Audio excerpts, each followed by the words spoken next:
Sage, Mao, Monk. Warrior at adulthood, the gods assign your class based on your talent, but the ultimate rank is the sword-wielding mage. Standing by the priest, the boy knew he'd become a magic swordsman. This wasn't a dream, he'd given everything for this moment. The priest tells Alsrada to open his eyes, ready to reveal his new gift. On a warm day, the boy waits as she packs his gear. The elf smiles at his high spirits, but Alsrad notes she looks just as happy. It was Lava Yala. She smiles, reminding him she's cared for him for 17 years. He grins back, hyped to finally get his profession today.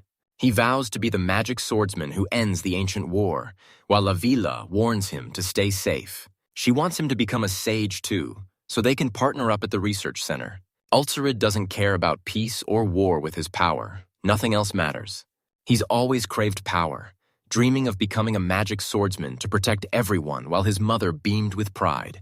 Elshrod sought strength to protect his mother, but his motives were about to shift. He trained non-stop to surpass La Viala, and today, his hard work finally pays off. Alsarad's finally crushing the brother who sent him to die as a kid. Today, his losing streak ends. La Viala eyed the boy, then told Elshrod he was wise, and she knew it better than anyone. Smiling, she told him that no matter what happens, she just wants him to find fame. I walk up, pat her head, and thank her. He confessed he'd share this glory with La Viala if fate gives him the chance. The boys reach the church to find the priest waiting.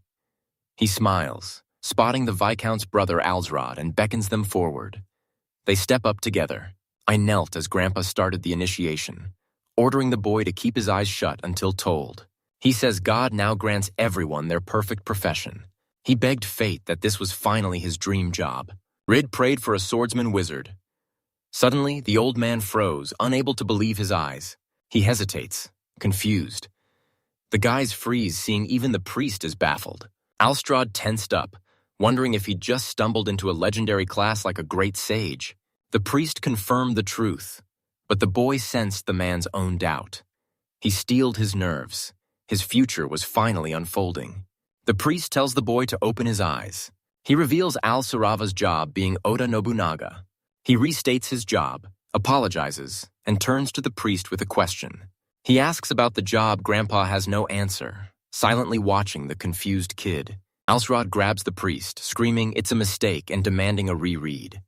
The priest insists the prophecy is absolute, but double-checks anyway, finding 0 errors. The priest coldly confirmed the boys' class wouldn't change. Alsrod froze. It was impossible.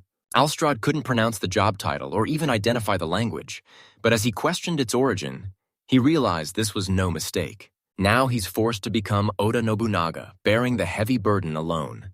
The priest calls every job a blessing. Work hard and stay honest for God's peace. Suddenly, a massive realization hits Ulsrod. He snapped at the priest. Did his brother send that guy to harass him? The man swore it was impossible. The priest calmed, explaining he only spoke God's word. La Viella watched him with compassion. She told him to cheer up, but Alsrod just shrugged. He only wanted to sleep. Lafayette asked if he'd been stuck with a trash profession. Leaning against the wall, he reveals his job as being Oda Nobunaga. Hearing this, she rushes him. Alsrod glares at the girl hugging him. La Viella sobs, begging to comfort him even if it's not enough. She weeps, acknowledging his struggle despite his hard work. Hearing this, he finally snaps and breaks down in tears. Alsrod apologized with a smile, promising to be more careful. La Viella wiped her tears and agreed, finally recognizing her master again. The boy speaks up and she asks what happened. Alsrod grins, calling Oda Nobunaga the world's coolest job now. He's just praying for a miracle. Alsrod bows to the throne, asking if the man unlocked a secret class before admitting his own failed dream of becoming a magic swordsman.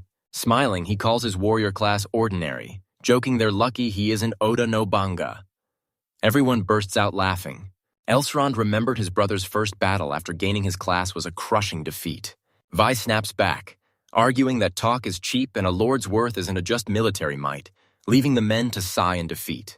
The Viscount smiles at Alsrod's growth, then asks if his brother knows the neighboring mine is already launching an attack on Neville. With a cold smirk, the Viscount orders Alsrod to the fortress immediately. The Viscount rewards Alsrod with their most vital fortress, hold the line or face a general's execution. It's a mission for real men. Aldrad panicked, remembering the reward portal. He was on the front line. One mistake meant instant death. Smiling, the brother demands Aldrad's loyalty as both subject and sibling, ordering him to die defending their father's lands. Fist clenched. He realized his duty protect the land and people, even if it costs his life. He's doing it. But survival comes first. Alsrod confidently agrees. Laviala's stunned. Her mission to the Fort of Rewards is a total sham to kill Alsrod, so she demands the Lord lead the troops himself. She screams, "It doesn't matter if the fort falls. Neville's land is doomed." Alswan sighs at her obvious panic. He agreed, but saw she was losing it. She snapped that he shouldn't have provoked her. Lavialia asks why they can negotiate with the enemy, leaving Alsrod completely stunned. Eyes snapping open, he shouts Laviala's name and demands she repeat herself. Aldrad grabs her shoulders, asking what she'd do if her brother sent a spy. Laviola fires back, "People follow a lord who cares." She yells that servants can walk out on a cruel master. She warned Alsrod it's a death trap. Even if the enemy's brother betrays them, they'll still turn the tables. He paused. Play this right, and his life changes forever. A girl greets Alsrod while he tells Althea not to push herself if she's tired. Leaning against the wall, she whispers Alsrod is heading to the fort, separating them. She breaks into tears, but the boy smiles warmly and turns to Laviala. He rejects betray since he can bring Althea. Laviala agrees betraying the Lord puts Althea in danger. 50 defenders against 2,000 enemies. The odds are 0, but Alsrod says he has no other choice. He refused to back down. It was his duty.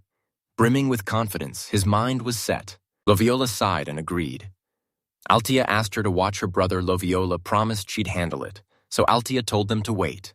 He looked up, praying Nobunaga would master his craft. Under a clear sky, riders assemble behind a flag-bearing leader. Alsrod and Laviala arrive to cheering soldiers. It's the Lord's younger brother. A man bows low as Alsrod asks who's in charge of the castle. Civic Cruz introduced himself and nervously led Alsrod away to get him up to speed. Scaling the tower, Civic reveals the enemy's fortress built right over the mine. Squads are already setting up camp on the opposite bank. Alcard asks when the attack started. Civic says it's been 2 months. He requested backup but got 0 response. Osirad tensed. Does his brother really think his life is worth risking the entire new fleece?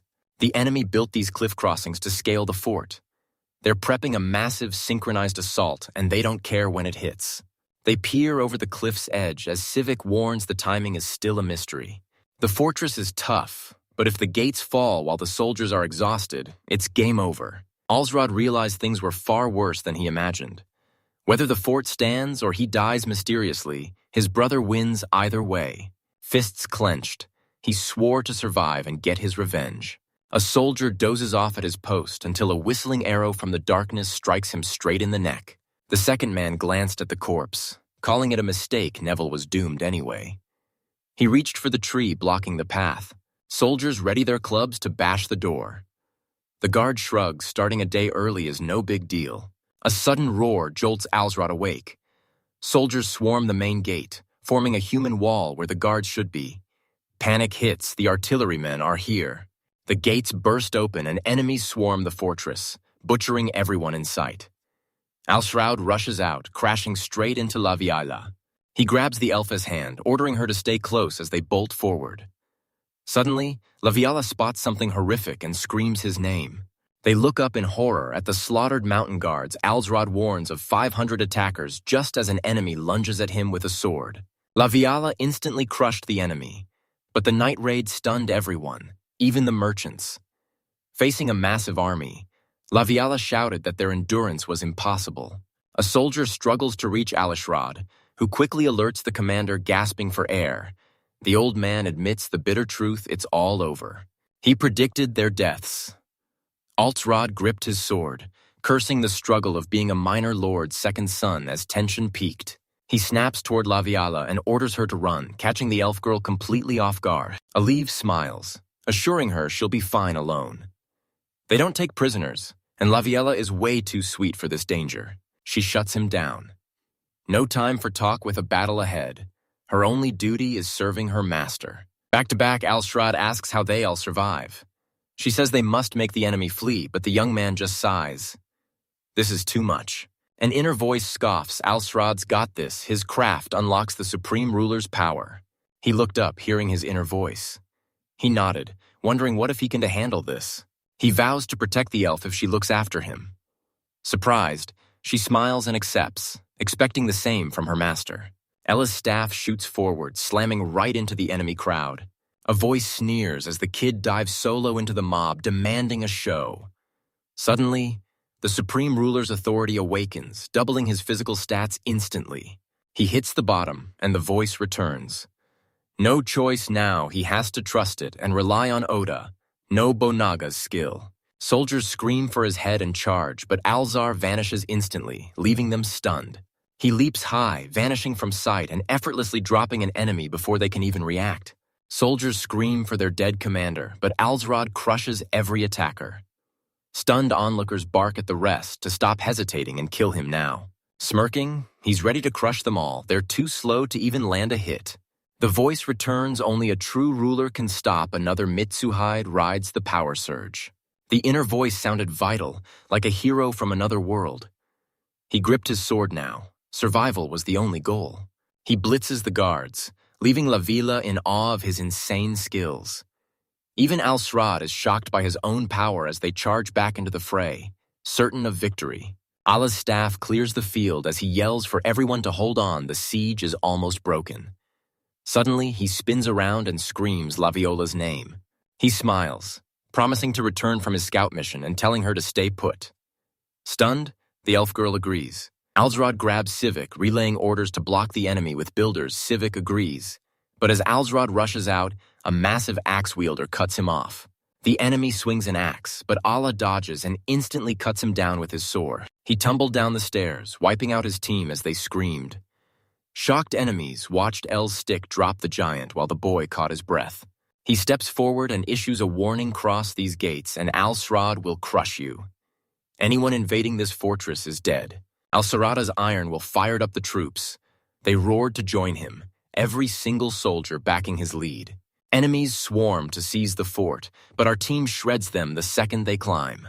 One strike and the enemies drop one by one as Al-Srad claims a confident victory.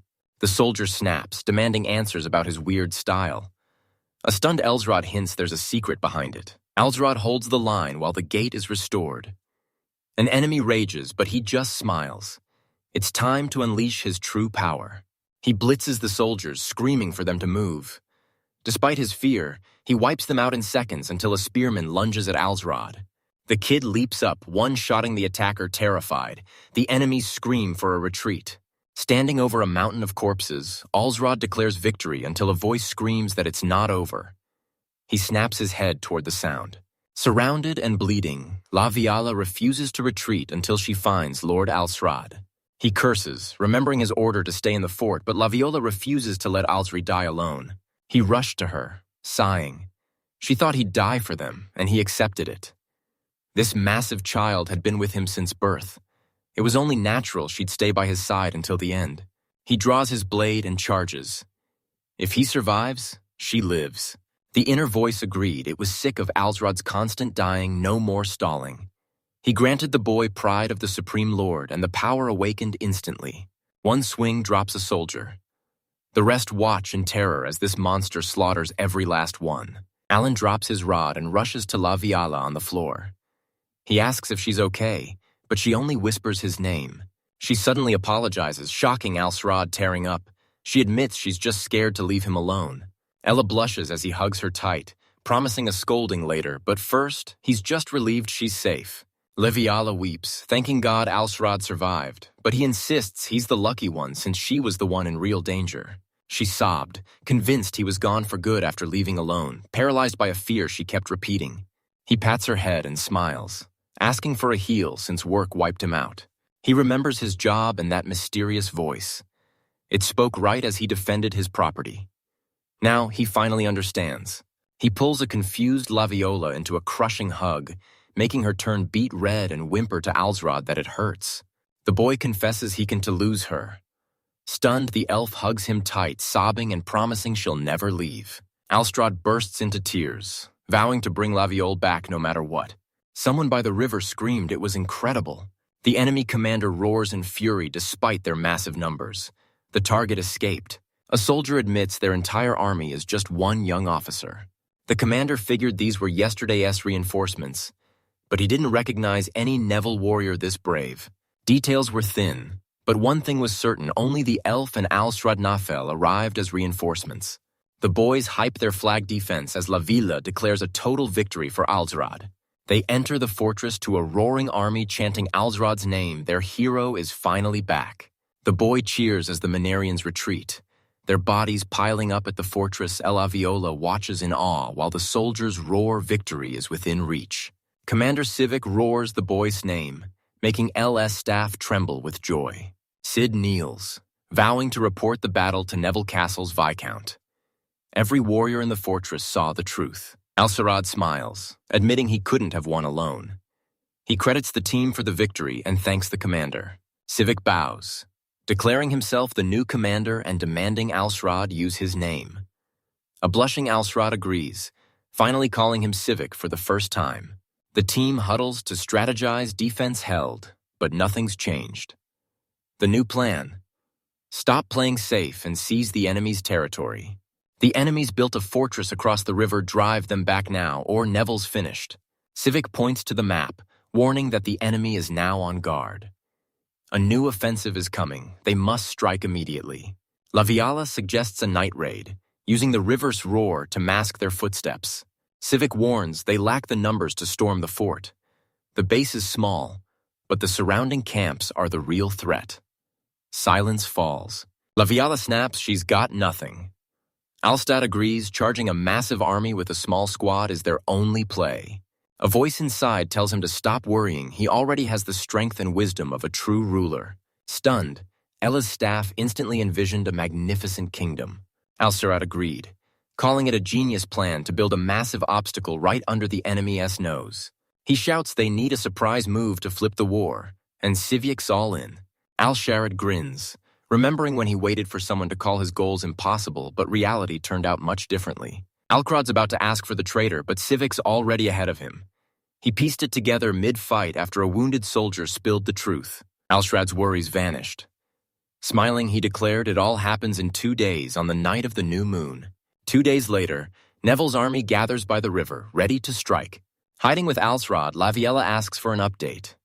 He looks down, all quiet. Civic calls out the traitor's info leak, but Alsrad just smiles, crediting Civic's own crew as he stands tall. He climbed up and demanded attention. Every second counted. Forget the sunset deadline. Give it everything or die. He's explained the plan now. It's all up to them. The warriors descended to strike, and I realized their skill was on a whole other level. 3 days ago at the fortress, he doubted his solo stand, but his comrades are ready to die for Alsrada.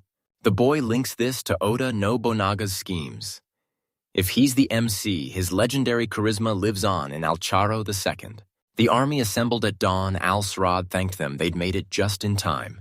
Raising the flag with a grin, he claims their night fortress. He's ready for anything. A voice hails his brilliant strategy as the work of a true ruler. Alkrad spins around, stunned. The man behind the voice appeared, claiming a one-day fortress would crush enemy morale and spark chaos, urging Alsraj to unleash his power to the fullest. I asked Oda if he was a hero. He smiled, saying the name once belonged to a ruler, but now it's just a craft. He won't touch L's staff, so Al's safe. Naga calls it a waste of time, catching the staff off guard. Odinobana was mocked as a kid for being a total weirdo. He could conquer everything under heaven, and Ulcerad had the power to do the same. A crowd swarms the riverbank as one man shouts in disbelief, demanding to know why a mysterious flag is suddenly claiming the mine. Suspecting a trap, the commander orders an immediate deployment, unable to predict Neville's next move. Terrified soldiers burst from the forest. One pales, stammering, "What happened back there?" They spot a Neville army on the nearby mountain. The horseman questions the uprising and orders a charge, while Al Shroud bellows for his men to hold the line and defend to the end. El Aviala orders the volley, raining death across the field as the enemies realize they're facing a total slaughter. One guy tries to run, but an arrow drops him instantly. They're sitting ducks, and La Viola screams they can't even get close. Warriors spot a path and point it out, shouting for the others to move fast. A soldier reports the artillery already breached the fortress, leaving Al-Srada stunned. Sensing the threat, the soldiers charge. Al-Saraud waves them off with a lethal order: kill anyone who dares to rise. La Viola and the archers followed orders, opening fire on the enemy. Resident Alfred Grinder doubted the fortress at first, but now he's convinced it's a flawless defense. The boy realized it'd build up to create more ground. Enemies storm the stairs, shouting that the targets are gone, while a terrified soldier points ahead, calling his comrade to look. The path dead ends at a moat. Manga explains the obstacle, leaving the exhausted warriors stranded and confused. Soldiers scream, hunting for the vanished foe, until a scout points up. They're overhead. The army's stunned, they missed it. A soldier drops his shield to suggest a boat, but an arrow drills through his skull mid-sentence.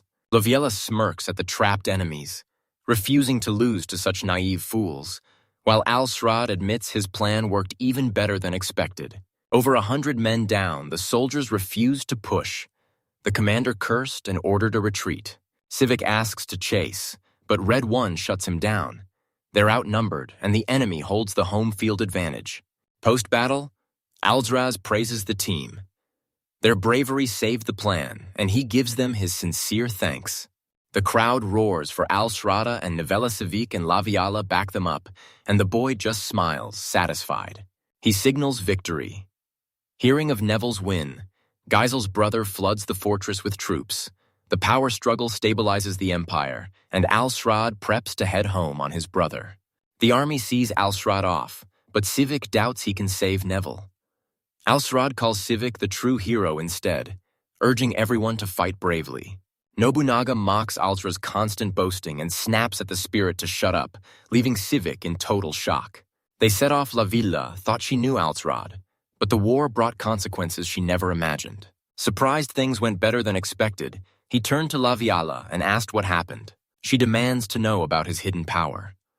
Alstrad admits his strength surprised even him, but says it's all thanks to hard work. She asks if he means Oda no Bonaga. Alcarad smiles, she's right. Magic swordsmen are nothing compared to his new job. He's certain this is the strongest word. Someone in the city finally admits they owe him an apology for calling his work worthless. Enraged by the boy's historic achievement, the man reveals it'll unite the villages and crown the kid a baron. Elsrod knelt, understanding everything. He thanked his luck, face set with confidence. The Holy Lion Kingdom splits into 60 lord-ruled districts, but the Newell family are bottom-tier nobodies, owning a measly 1/5 territories. The Manuri family started the war and now rule the district and the whole prefecture. Kyoha won for now, but his victory won to last. Al-Srad gets serious, prepping to claim his brother's title as the next Viscount. Althea's praying on the floor when a strange noise snaps her to her feet. She bolts toward the sound and yanks the door open. Al stands there shocked, stick in hand, as his teary sister shouts that he's finally back. Alsrod hugs his sister, answering her questions with a smile. He apologizes for the worry and admits he should have spent more time with her. Althea spins away, coughing into her hand as Alsrod asks if she's okay. She smiled, blaming the dusty old house, but the boy's next words shut her down instantly. I announced their new home, but a confused Althea told her brother it was all moving too fast. They reach a massive estate guarded by knights. The boy asks Althea about her home. Althea beams with flowers in hand, thanking her brother for the new house. With his new title and powers, Alstra can finally build a home for his sister's recovery. He turned the building into a defensive barrier, a fortress ready for when danger hits. Post-battle, the masses are flocking to Alsrod's banner. He holds off on the revolution for now. Banyaga warns him, a true ruler needs a solid foundation first. The first step was brutal, but the man thinks the rest will be easy. Nobunaga stays cool. Timing is key. Crush Yoshimoto, and Omari is finally unified. Al-Sarao didn't get him, but the man's genuine joy to learn from the pros was obvious, even for an outsider. Oda laughs, saying the kid's struggling in Domon and they need to prep Altsred's clueless about their plans, while La Viola notices the boy's face. La Viola heads for the door, leaving the boy at the table lost in thought. Alsrod asks who's visiting, but the elf just smiles mysteriously. He's got a guest. Confused by the guest announcement, he scans the room and suddenly leaps up with a gasp. Karitz and his crew confront Alsrod, greeting the long-lost Baron.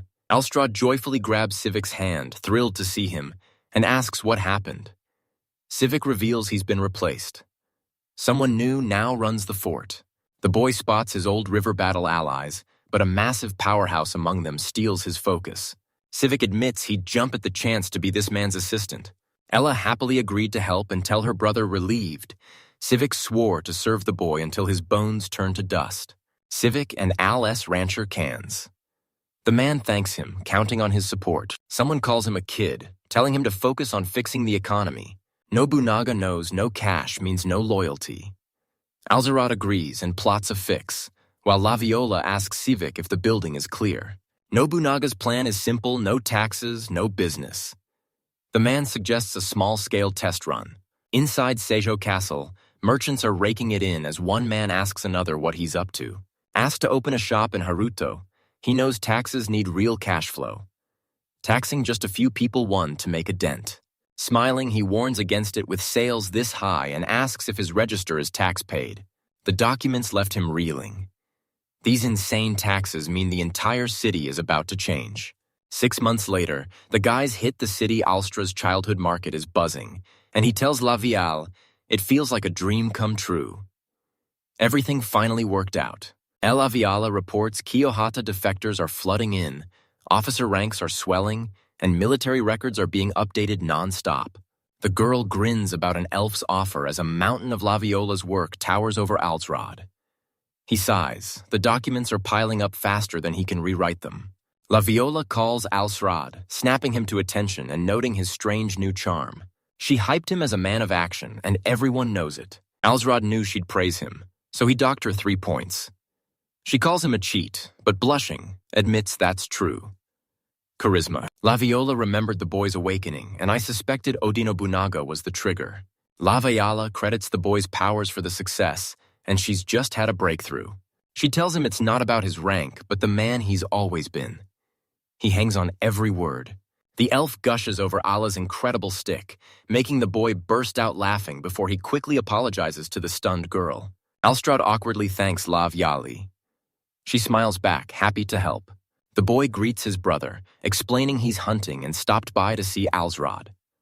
Alsrod nods and invites him inside, but suddenly, the brother spots something off. Stunned, he asks why so many warriors gathered. Alzaroud's win brought a flood of recruits, but feeding this massive army is a total nightmare. Elka grins and says it's no problem, leaving the man stunned. He rented out empty land for a massive harvest, giving his vassals even more plots. Alsrada reveals his secret: the boy was just a toy, and he shouldn't have tried so hard. Alsura couldn't deny it. Smirking, he knew Kiyohata's defenses demanded that much power. Stunned, the brother tells him to keep working. Alsrad agrees that brothers stick together, and they leave the Baron's castle. Alteri's brother was livid, barking at everyone to clear the road. La Viola tells the boy his brother is scared of losing his job since he has no kids, but the boy says that was obvious. Alsrad promises her brother's wife the amulet, claiming it'll help them conceive. He orders La Viola to keep spying on her brother. She bows, accepting the task. Rod knew his brother hated the guy's success, and the guy feared he'd be killed soon. The smirking boy knew his turn for revenge was next. Inside the castle, an elf exposes Geyser's trap to Alsrod. Geyser will fake an illness to lure the man in and kill him, Alsrod calmly understands. La Viola gifts the elf a bag of thanks while the boy burns a letter. Ausra's letter from his brother's castle also points to the same painting. La Viola planned to kill him by faking an illness, assuring him they couldn't lose. Alsrod crushed the letter, admitting he hoped the illness would finally kill his brother. She couldn't grasp the agony of him killing his own brother. Alsrad couldn't deny their blood bond, but protecting La Viella and Naples was his top priority. Family or not, an enemy is an enemy. Rod stood up and told La Viella he's got this. Altasrod has no one left but Altillo. The elf presses her hands to his chest, vowing to stay by him and promising he'll feel her support when it counts. Ausraud took her hands, vowing to rule Neville and protect his people while begging her to stay by his side forever. La Viala knows everything. She's watched the boy since the day he was born. The elf pulls his hand to her face, whispering that he once saved her life. I approached Laviola and she instantly blushed. She didn't flinch, making the boy chuckle. The elf snaps at him to stop laughing, so a flustered Elle apologizes and calls her cute. Suddenly, he leans in and kisses her. Next morning, she's tossing and turning. She's allowed to sleep in, but she can't get comfortable. Panicked, Lavielle dives under the covers and squeaks a good morning. He says it back. Confused, he hands her a glass and blunts out she's smaller than he thought, quickly making excuses since he's never seen her before. Her face drops. He asks what's wrong, but she snaps, telling him to never say that again. Ella's brother cursed the guy, fuming that he wouldn't visit him even while sick. He hurls a glass at the maid, screaming, "Who does that guy think he is?" Slumped on his throne, the boy plotted Alsrod's trap. He needed deadlier bait. He made his choice, ordering his servant to announce Alsraud as the new king. Soon, Alsraud, Laviela, and his knights hit the road. Ella's fishing rod leaned by the gate as Gazer's servants questioned the boy's massive army. Elsred sits mounted, flanked by Tsivik and Laviola, with a massive army at their backs. He's the heir, so showing up without them would be an insult. The brother's servant admits the kid is giving Mr. Gaze a massive headache. Laviola points to her army of true heroes, asking why everyone is so nervous. Annoyed, the man agreed, ordering Alsrada to follow while the others stayed at the entrance. Laviala objects, reminding them their Luli is already waiting in the castle garden. The man rambled about potential disasters, and the elf snapped at his rudeness. She saw him talking to Alsrad, the man taking the throne today. She demands why he's defying the master. The man sighs, waves them over, and leads the way. Everyone enters the castle, Alsrad's subjects rushing after their master. Gasser's servant eyes the guests suspiciously, but Laviola spots something and screams in terror. She instantly drops the crossbow soldier near the boys, shocking the servant. Laviala admits he's the killer enraged.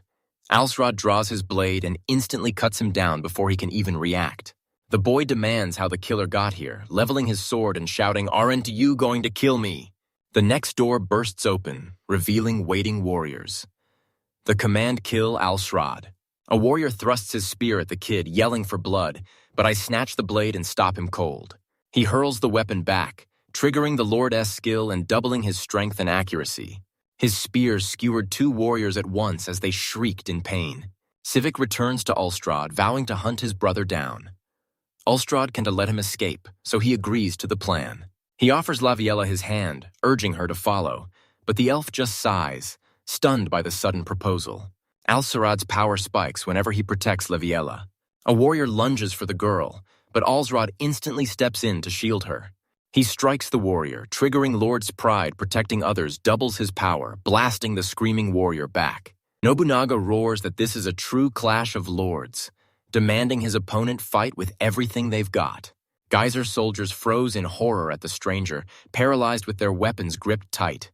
Al-Saraud stood in the castle corridor before the battle-ready warriors, striking fear into even the bravest. He triggers his XP boost passive, the one who conquered the world, terrifying enemies while the confident stand firm as he demands they clear a path. A warrior charges Alsraud screaming, but the boy blocks the heavy blow. Alzra stared in shock as his opponent screamed the boy's name in a frenzied rage. The warrior swung his blade with robotic indifference, treating combat like a routine job. To the boy, a warrior was no different from a berserker. Al-Sarad respected the warrior for targeting the sacrifice, but something far more important was at stake. The boy charges, screaming at the warrior to move as he lands a massive strike. Settling on the bed, the geyser claimed eternal rule, then hid under the covers and told the boy he'd never win. A stranger appears.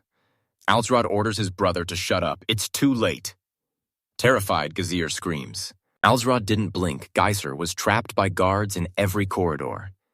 If he'd just surrendered the throne, Alsrad would have let him live. She hides under the covers, muttering it's a mistake, while he swears he never asked for this all while Odenobunaga watches him. Even his own voice was driving him insane. Geichard leaps up with a plan, handing all Neville lands to Alsrad. Alsrad listens in silence as his brother names him the new master. Alsrad kneels to thank his brother for the honor, but Hazer suddenly draws a hidden blade. The brother lunges for the kill, but Alsrada blocks and wounds him, catching the attacker completely off guard. Lavelia hyped her husband's insane attack, then pivoted and called Alsrad a window. Al-Saraud stood stone-faced, muttering that one window wasn't enough. His ally noted the Minera Uraz cult earned its name by conquering just one district. To protect Neville, he vows to get stronger and conquer all of Fordnelia Civic reports the castle is cleared and the enemy is pinned down. Perfect news for Alstrad. I ordered the word spread, Neville is mine now. He took the throne, vowing to do far more than just defend Neville. Simply put, he aimed to be the world's true ruler. He demanded all eyes on him. Smirking, he announced a new era, every land united under one banner. The priest congratulates Neville on his new title through the window. Alstrad tells Priest Elnaf he did nothing special. Elnaf admits he never expected to become a window and offers condolences for Hacer's death from illness. Alstrad felt powerless as rumors spread his brother died of illness. But the priest quickly changed the subject. He asks if the man is still tied to Oda Nobunaga, fearing she'll cause trouble. Rod smiled, not angry at all. He was actually grateful she's the reason he's now a Viscount. The priest agrees, performing a voice diagnosis with Ora Nobunaga today, a ritual that's basically divination. With her help, his memories could reveal his fate. Nobunaga calls it nonsense, but the kid's hyped to see his creation's future. The priest sits to prep the ritual while Alsrod and Laviola watch his every move. He reads a strange spell, stunned and speechless. Tearing up in despair, he cries out, "How am I supposed to understand this?" Stunned, Alsrod turns to the priest wailing about Oda Nobunaga. The priest shouts that Oda Nobunaga aims to be the Demon Lord. The priest bows to Alsrod, declaring Nobunaga the future Demon Lord.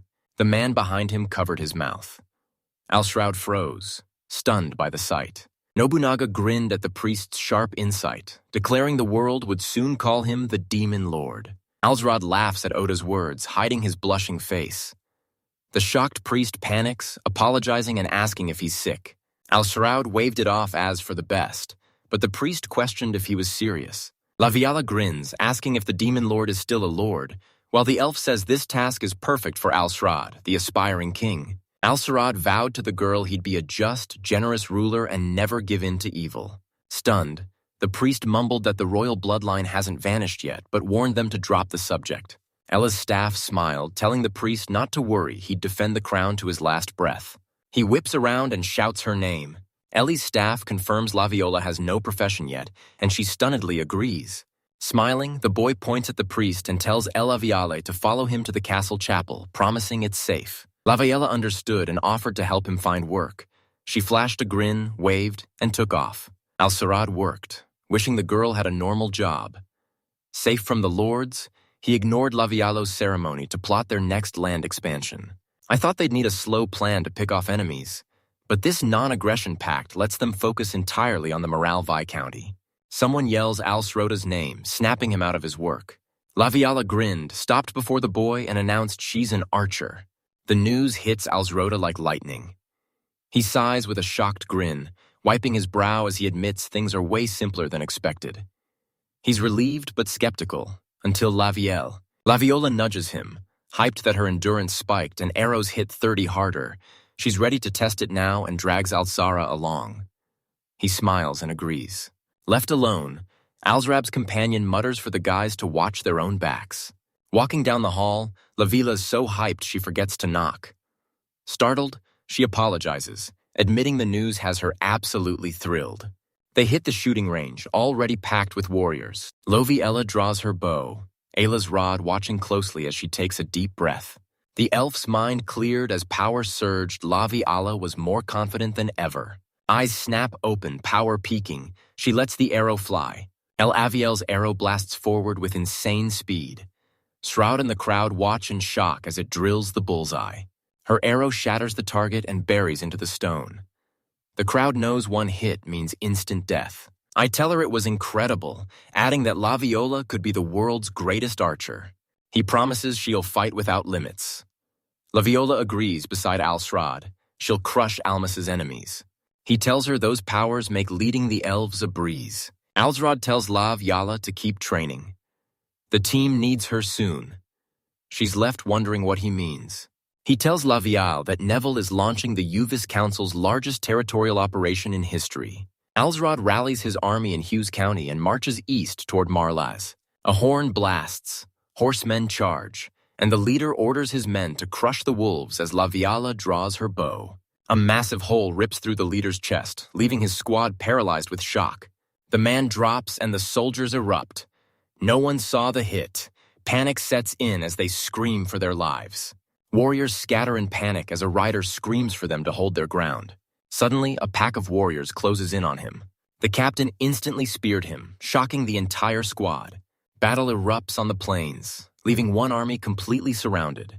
The lookout spots trouble with the cavalry and alerts Marlu's command, but backup is still far off. Allah grinned as his rod signaled the move it was time to go. He questions their defeat and weighs a retreat. Even a weak king exerts massive pressure. The soldier screams out the window, the enemy is right in front of them. Enemies are storming the main camp, led by Al-Shrat himself. The Viscount bolted up in shock, demanding to know if the kid was really an idiot. Vi's rep orders the archers to fire. Back in Al-Shrauda, he was asked to raid the enemy camp solo. Elavila warns it's too risky, but Osrod knows Marl won't expect a direct blitz on the main camp and asks who's covering their charge. Suddenly, a man steps up, volunteering to be Alzraz's shield. Alcarad's impressed by his guts and asks for his name. Soldiers charge as arrows knock riders from their saddles. The young elf shields Alstrad, tanking the hits with a roar. The guards panic as the enemy keeps coming, but their commander ruthlessly orders them to keep firing. Soldiers scream, it's too late, the camp's breached. One man's cut short, crushed by a warhorse's hoof. Alstral Neville announces he's here to take down morale. The soldiers freeze in disbelief. The legendary Neville name just silenced the entire room. Marl recognizes Neville and realizes killing him means instant victory, so he charges Alsrod. A menacing man orders the vicar aside, and the old man bolts in terror, stunning the crowd. Oda Nobunaga scoffs at the pathetic coward. Amazed he's as weak as Alsrod. Marley bolts, screaming, he won T. Die today, but Laviola's already drawing her bow. She stood by the battlefield, aiming at the soldiers fleeing the duel. She draws her bow and snipes Marla's window dead on. Writhing on the ground, he spots the arrow and screams, demanding to know who shot his leg. Warriors hail Laviella as the ultimate archer and Neville's top aide, roaring about her sniping the cowardly Lord Marl mid-escape. Watching the elf, Alsrod smiles. She's as reliable as ever. Al-Saraud raised his sword over the wounded man. With a quiet apology, he declared his time up now. He'd fulfill their destiny. With their leader crushed, the morals surrendered, reduced to a tiny plot with their vassals. Just 6 months later, Al-Sraud seized the entire family and 12 Fortunella districts. A guest enters Alsrod's office to thank him for the invite, and Alsrod greets them with a warm smile. Fenelia, a merchant, introduces himself with a smirk. Rumors fly fast here, and he's already heard the news. The kid's officially a count. Alsrod agreed his territory was expanding so fast he couldn't handle it all alone. I thought buying a countess title would be easy. Money always buys the royals. The boy thinks Fenelia got rich off oil, but she smiles and reveals her true worry. Business is exploding now that Alsrod is a count. The merchant backs the count. Srad suspects the tax collector bypassing the trade guilds. Nobunaga calls it Rakvichi Rakusa, sounds pagan to him. Alova suspected Funelius jumped the gun, but still ordered the trader to find some nearby backwater towns. Fenarian nods with a smile, assuring the count it'll be done right. Feneliu took over trade to strengthen ties with Mineria. During the truce, a Minurian messenger reaches Al-Srada and calls him count. 1 month later, someone in the castle remembers their first meeting. He agrees, revealing he's Blantyre's envoy sent to congratulate Alsrod on becoming a count. Elsrod takes the throne with Laviala by his side, thanking the veteran count for the praise. Empire troops are moving north. Blantyre wants an alliance and a meeting between the two counts at the border temple. He caught on fast, but that's the danger they could strike at any second. Laviella shouts, warning Eldru to watch out. She eyed the ambassador suspiciously, calling it a trap. The ambassador bows, leaving the final call to Al-Srad. The man smiles now the West is no longer a threat. A voice behind him calls it a wise choice, classic Count Neville. Laviala screams, certain he's mocking Al-Sroda. She threatens to strike, but the messenger stays cool, accepting the challenge and asking if she's truly sure. Alsrod shuts it down. The stranger claims he's here for Count Blantyre of Minuria Ailes Galtus. Laviella asks why he agreed. The messenger acts polite, but he's looking down on Al-Shrad despite his new status. Al-Zarod says it's fine, but warns Minoria will regret underestimating this guy. He's already prepping a squad to match the Royal Guard in both numbers and power. La Viala stares in shock, asking how he'll pull it off so fast.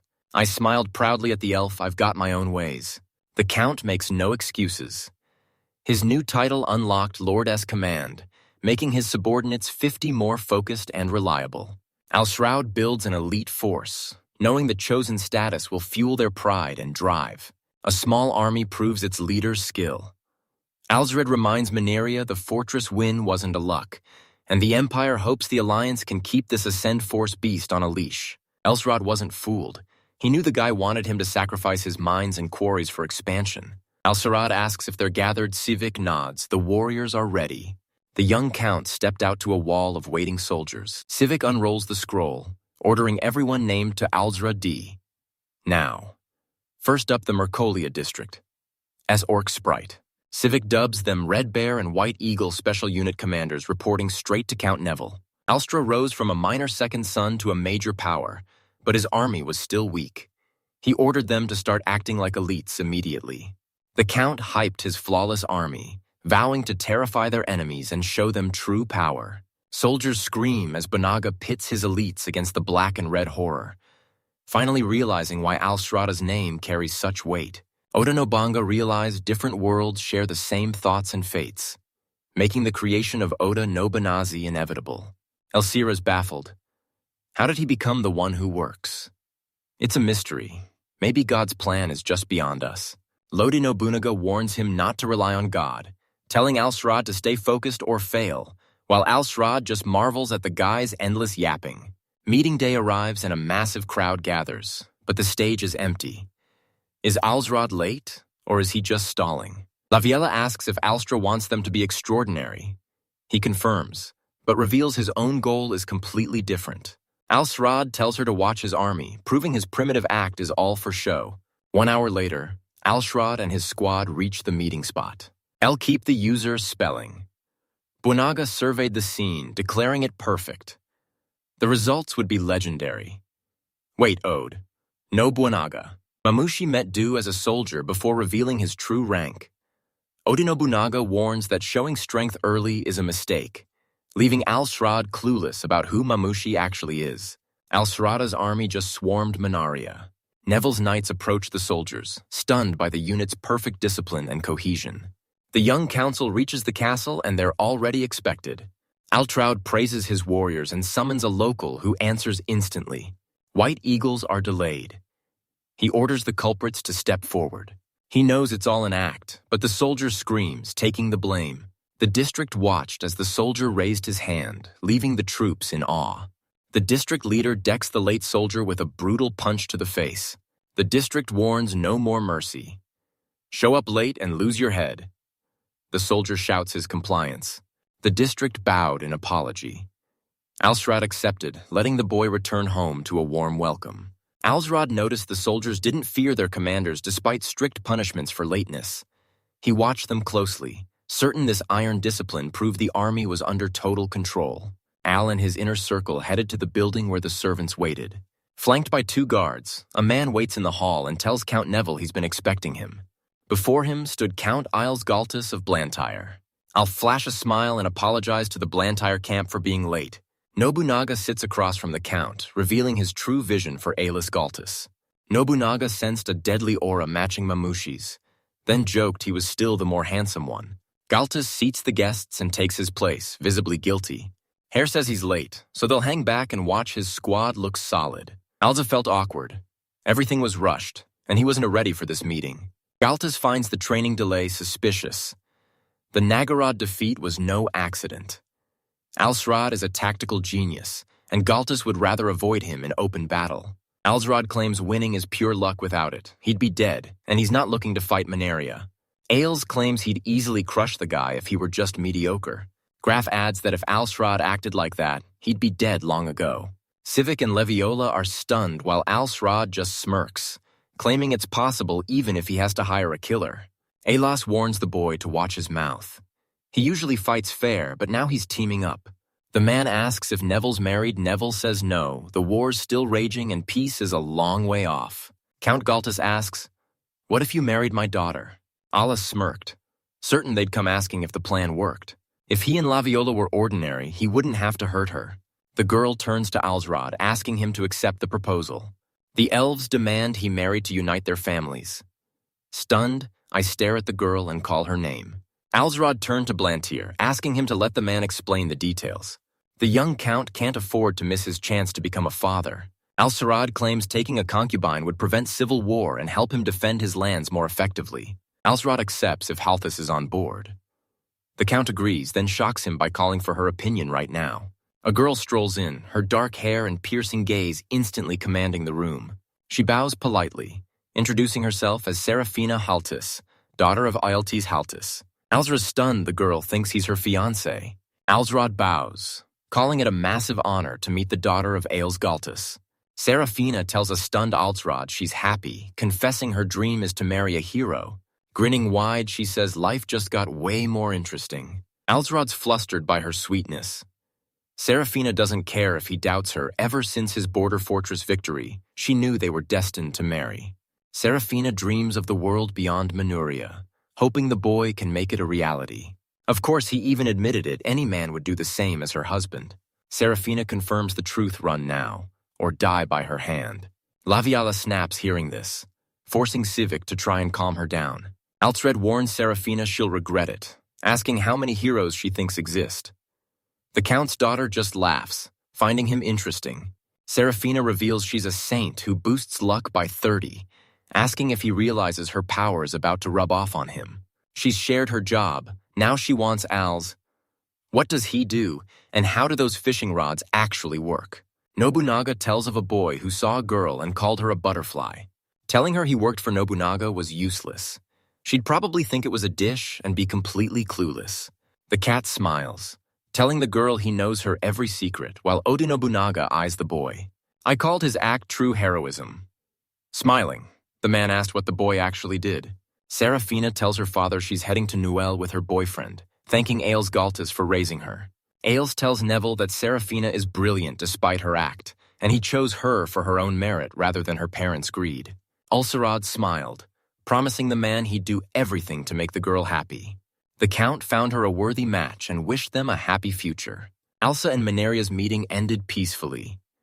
They struck a truce and parted ways to stay out of each other's business. Trade just got easier. Permits allowed horse rentals abroad, plus guaranteed protection and priority at roadside inns. 1 month later, Count Nivula and Mineria's daughter wed in a lavish temple ceremony. Count Aels Haltus enters the hall with his daughter Serafina in her wedding dress. She gazed ahead, beaming with joy and clutching a bright bouquet to her blushing cheeks. Serafina meets her fiancé, the priest, and Alsrod's inner circle Civic and Althea. Alsrod reaches out with a gentle smile, calling her name Serafina. Serafina leaves her father for Alsrada. He's stunned. She's every bit the gorgeous Count's daughter. Serafina grins, confessing it's all for him. Calling him dear, she begs him to make her the country's happiest woman, claiming her holy power thrives on love. Elsie Rod smiled and promised to do it, calling Serafina his ultimate lucky charm. The young bull scoops up his bride shyly. She holds back her praise before confessing her true feelings. Serafina realized this fortress was a joke for her husband's rank. It couldn't hold 1,000 men, and the walls were paper thin. This wasn't just about pride. She decoded the castle layout in a glance, impressed by her wit. Alzarad asked Serafina where they should move next. She picks Moust for its views and trade back the castle against the river, and you won't even need a moat, Serafina responds, and the boy suddenly pats her head, leaving her stunned and blushing. Alstroud grins, promising he'd consider marrying her even if she's just a peasant. Serafina's husband confirms they're both thinking of that place. Then Laviella speaks the mouse's name.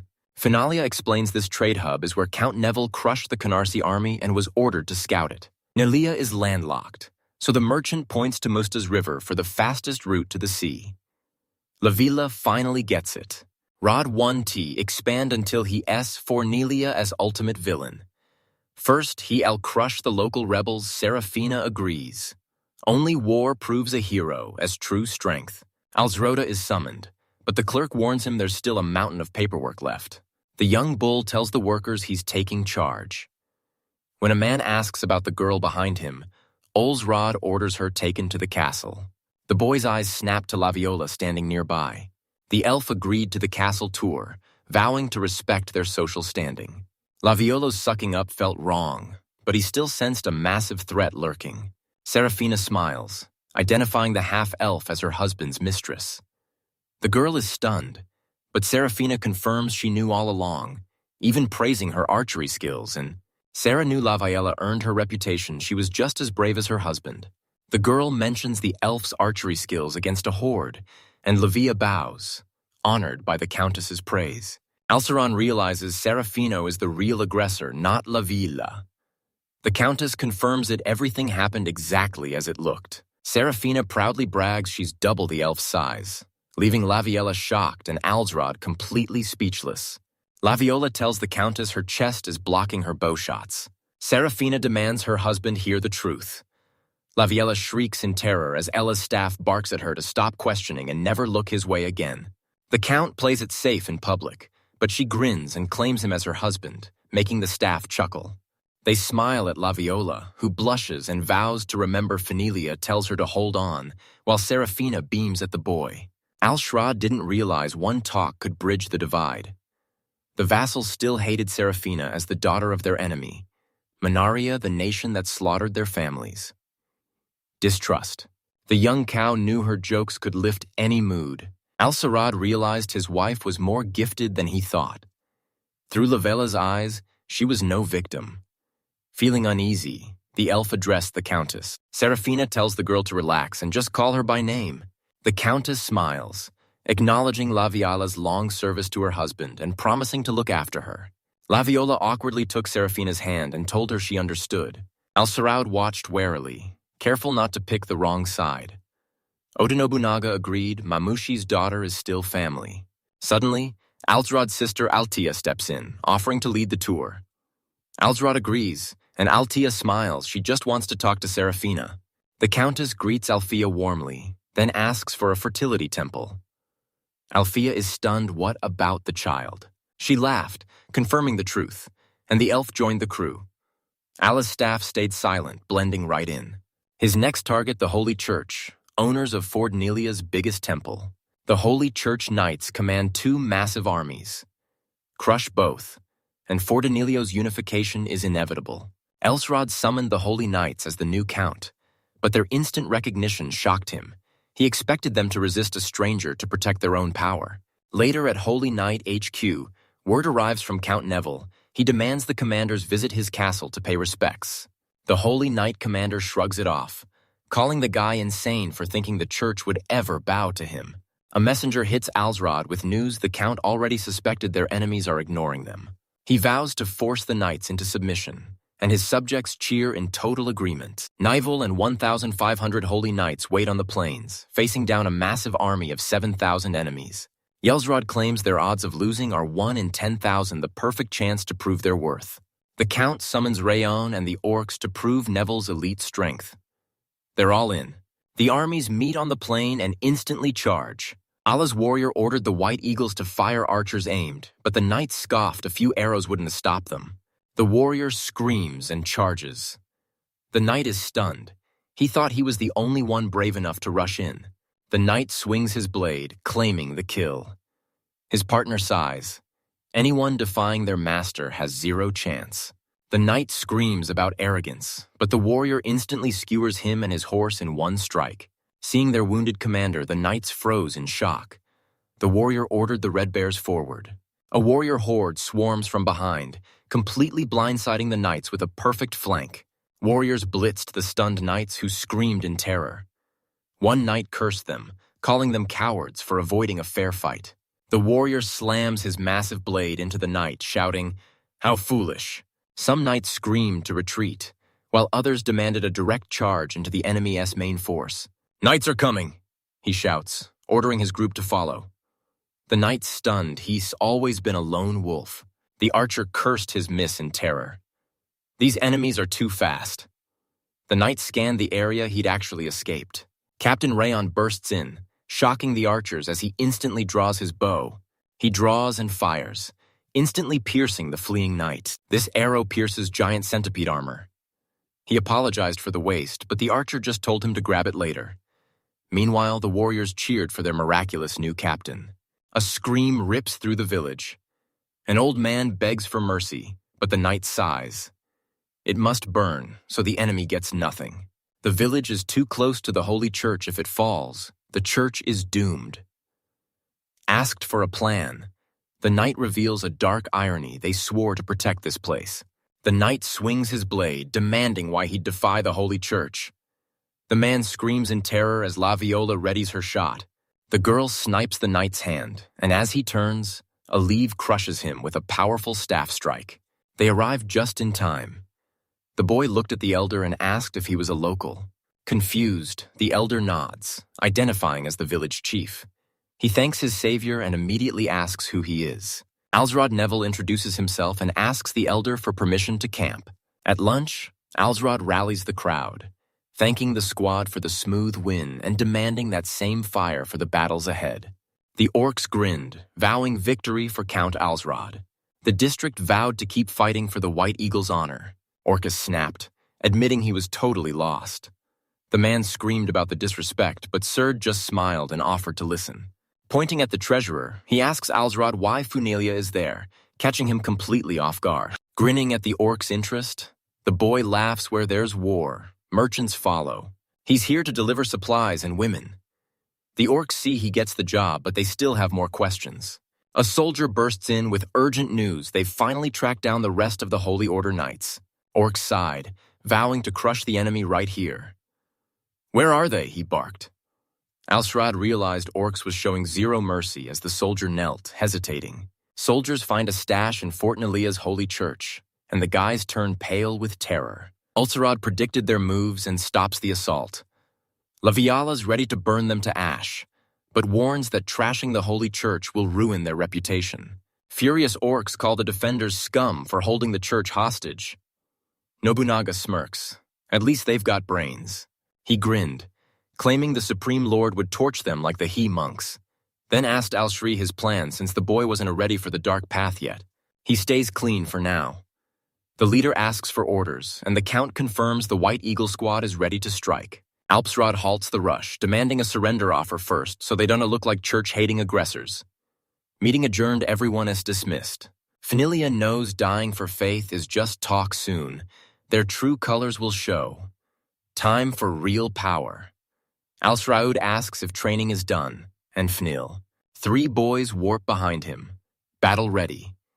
Finilia calls them shadows, but wants Alsraj to name them himself. Oda Nobunaga tells the Tin Staff to call his shinobi Rappa. Staff thinks it's music, but Nobunaga clarifies in his world, that's what ninja are called. Alsraud drops a weird name, and a confused Funelia asks who the rapper is. Alsraud laughs, asking Finalia if she'd be shocked if Rapace suddenly appeared beside him. Your first order spy on the Holy Church Knights. If they refuse to negotiate, everyone takes out at least 2.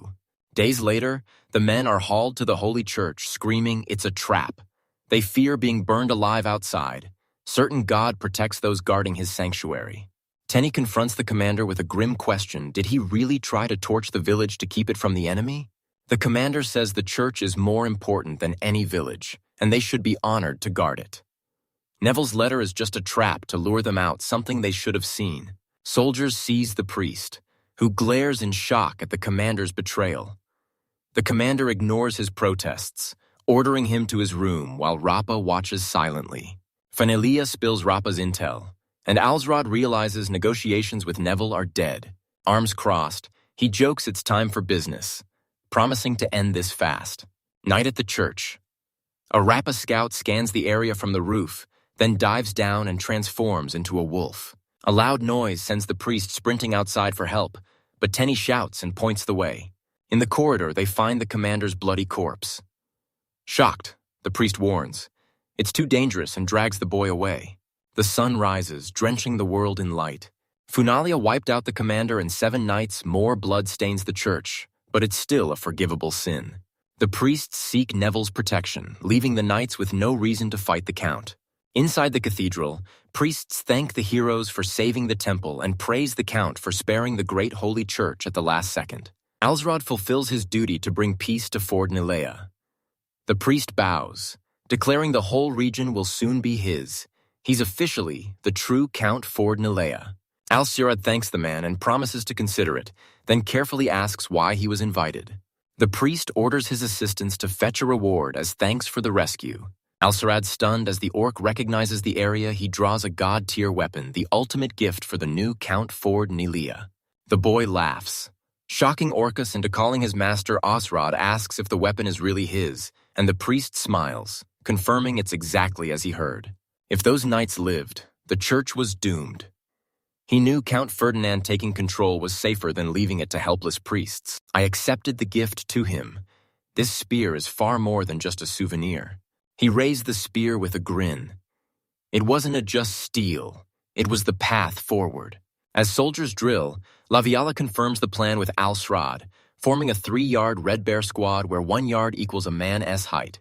Alsrod hands the heavy spears to his strongest warriors. In formation, they'll be lethal in both attack and defense. Nobunaga long saw the man's kingly nature and was intrigued. The man spotted the Nagayari spear tactics. Alsura moves his base to Maustu by the river. To keep his expanding army elite, he needs a massive budget boost.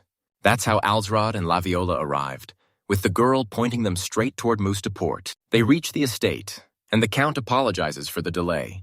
Men storm in, announcing they've rounded up the construction crew on Al-Bajrat's orders. Everyone takes their seats as the young count stands before them.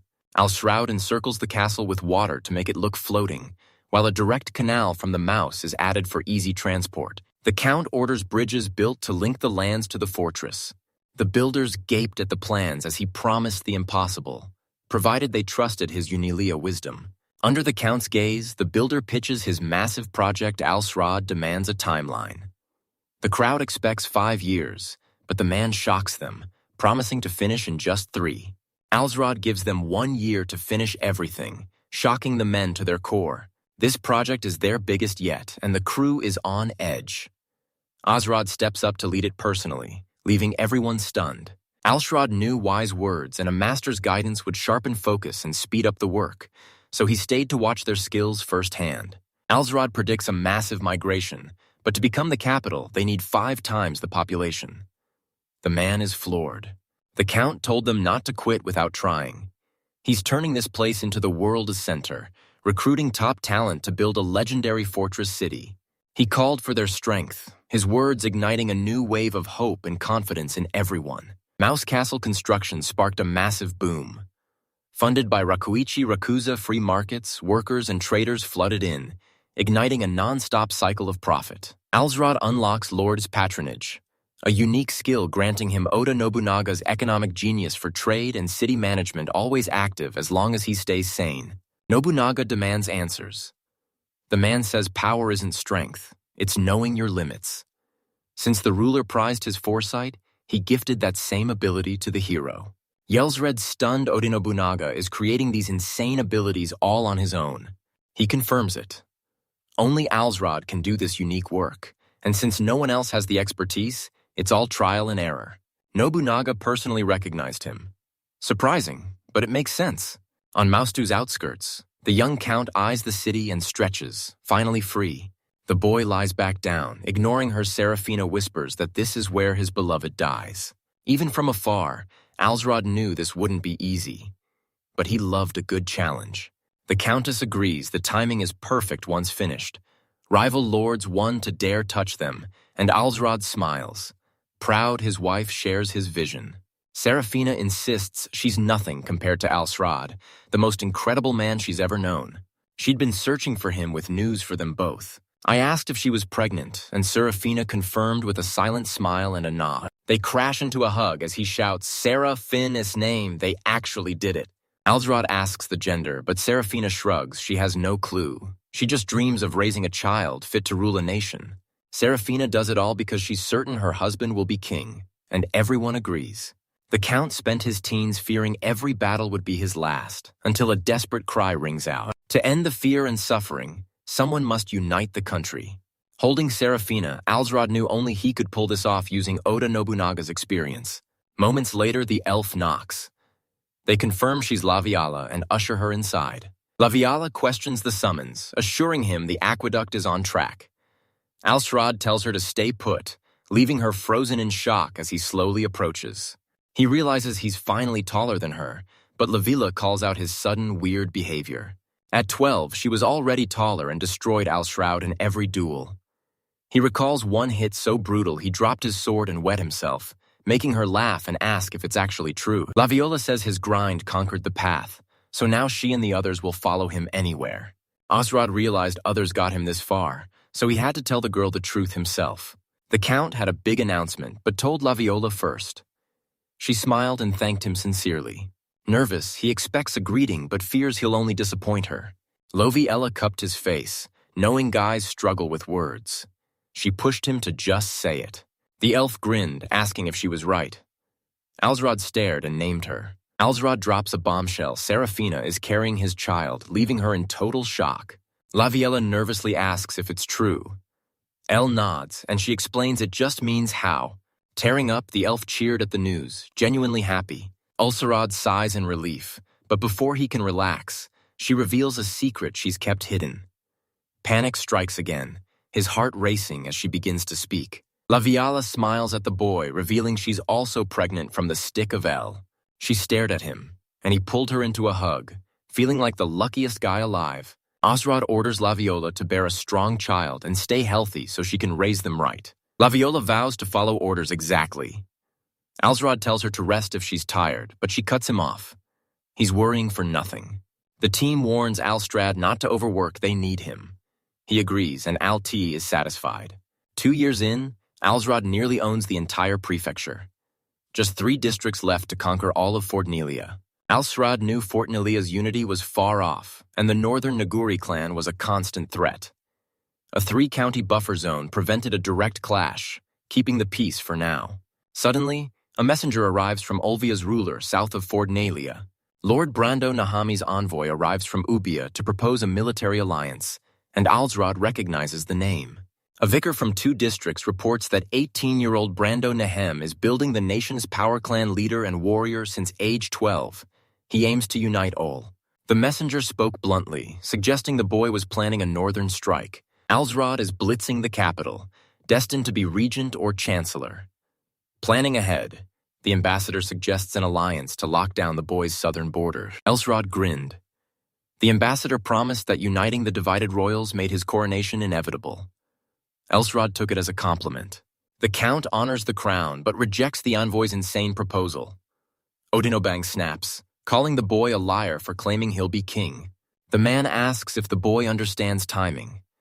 Nobunaga explains how he slowly drained Yoshitaru's power to rival the shogun, making Alsrod realize caution is key. Triggering envy ruins the fun, so the young Count stalls for time to think. Alsrod roams his domain and spots a girl playing on the playground. The man asks if Arrowbowl is legit. The maid calls the boy while Altio goes all out in the game. He never imagined Althea could jump this high. Then he spots Serafina joining the game right beside him. He cheers for his pregnant wife, telling her to stay safe. Serafina smiles, explaining she's just stretching since walking is tough, and she's definitely not jumping as high as Al. Alstrad admits she's right. The girl calls her brother, and Alstrad notices Altia looks healthy. She backed Smile, vowing to stop causing him trouble.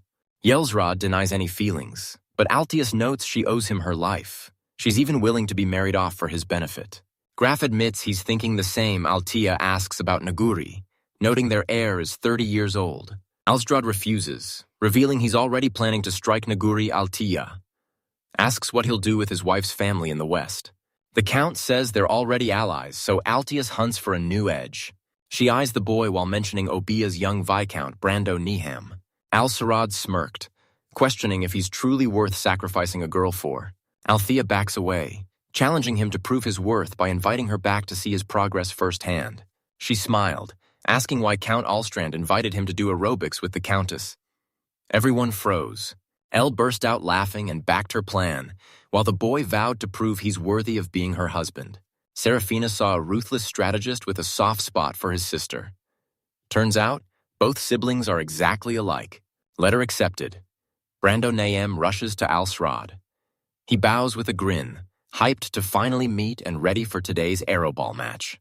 Rot judged brains at a glance, but his boyfriend felt like a commander, not a hero. Ila asks Brando about his job. He reveals the temple hired him as a thief. Brando explains how targeting enemy weak points wins battles, making the boy flash back to his days as a thief. She's 30 sharper and 50 faster than average, and the messenger's hint confirms it an attack on the north is imminent.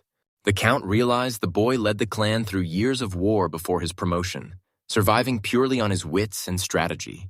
Al-Sarad calls thievery a true calling. Brando agrees, thanks the Count, and asks where his sister is. Allah's staff speaks in riddles, naming him the key. Al says the girl's waiting in the yard. Althea cautiously greets the guest, softly welcoming him. Brando Nagim, sister of Count Alsrod, warns him not to hold back. She's an aerobics master despite her fragile looks. Struck by her beauty, he's hyped to begin. Brando and Althea's airball match kicks off as she tosses the ball and slams it with everything she's got. Brando lunges and smashes the ball, but the girl instantly strikes back. The boy rushes in and smashes the ball, blasting it past the girl. Al-Rod watched Brando dominate, calculating the win steps ahead. He knew with more leadership, the kid would be unstoppable. Brando praised Althea's game, and she teased his. Brando calls Althea the most beautiful girl in Obia, admits he's captivated, and asks her to be his wife. Alsrod eyes his gloomy sister, but she shyly glances back. The Count tells Brando, standing by the girl, "Let it be so." Ultrod says the girl will soon reach Brando's window. Cal refuses to send troops, citing her own enemies. The boy acknowledges the girl's suffering and wishes her the best. Al-Srad warns Brando not to upset Althea, making sure he understands while Althea watches with a smile. Viscount Brando grinned, confidently giving his word. Later, Rod L grinds at his desk while Oda stares out the window, talking to Brando. He looked like a Zyga Ma with land fit for a daimyo. Nobunaga noted they shared a bond. His sister Oichi was always there, celebrating by his side. Alsrod realized the man faked his sister's royal status, a common trick for rulers. Oda Nobunaga explained that things spiraled after the man's betrayal, but he eventually... Elsarad demands news of his sister Lodano, reveals he saved her and her kids. But she lived a life of heartbreak, a truth that hits Elsarad hard.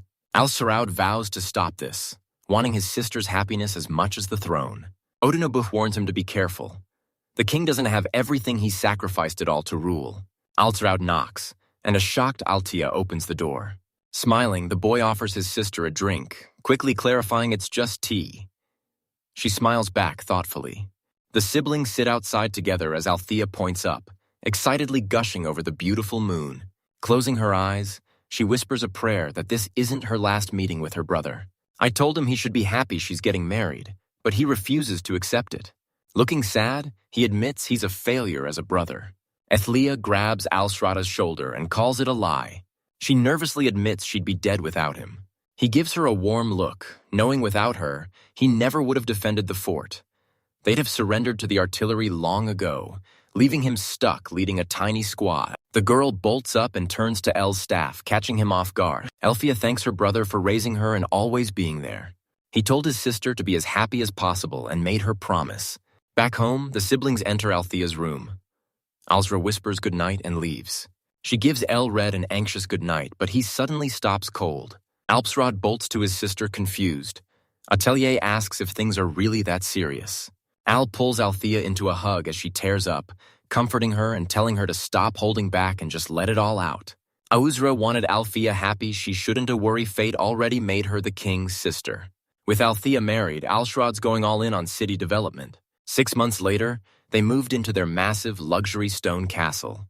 Crowds pack the massive hall, watching the ceremony in dead silence. Laviala, Civic, Orki, Rayon, Noen, and Finalia watched in tense silence. Everything was on the line. Alsgrad steps to the center, eyeing the spear in his palm. He roared to the crowd, declaring this place the new heart of politics, economics, and every part of life. Alsura shouts it's weird now, but the residents will end up loving it. Slamming his spear, he reveals his goal. The royal family is in total chaos, torn apart by rival factions fighting for control of the capital. Sighing, he admits this tragedy breaks his heart and proposes a plan. He demands everyone go all out. Fighting alongside the king, he'll finally end the chaos. The crowd was stunned, left reeling by his shocking words. Half the crowd suspected he was manipulating the king for power. Alstra knew they were close, but they didn't have the full story. Spear raised, he rallies the crowd to unite for glory, all to forge the kingdom of Rodazon Aliyah. The crowd roared, raising their hands in total support of Al-Shrey. Meeting over, the crew huddles. Usrad warns that stubborn rulers remain in the 3 northern circles, so they're planning a strike to crush their power. No one dared challenge the former commander, who ditched his weak king for Alsrad. Once Alsrad gave him the floor, the room fell silent and obeyed.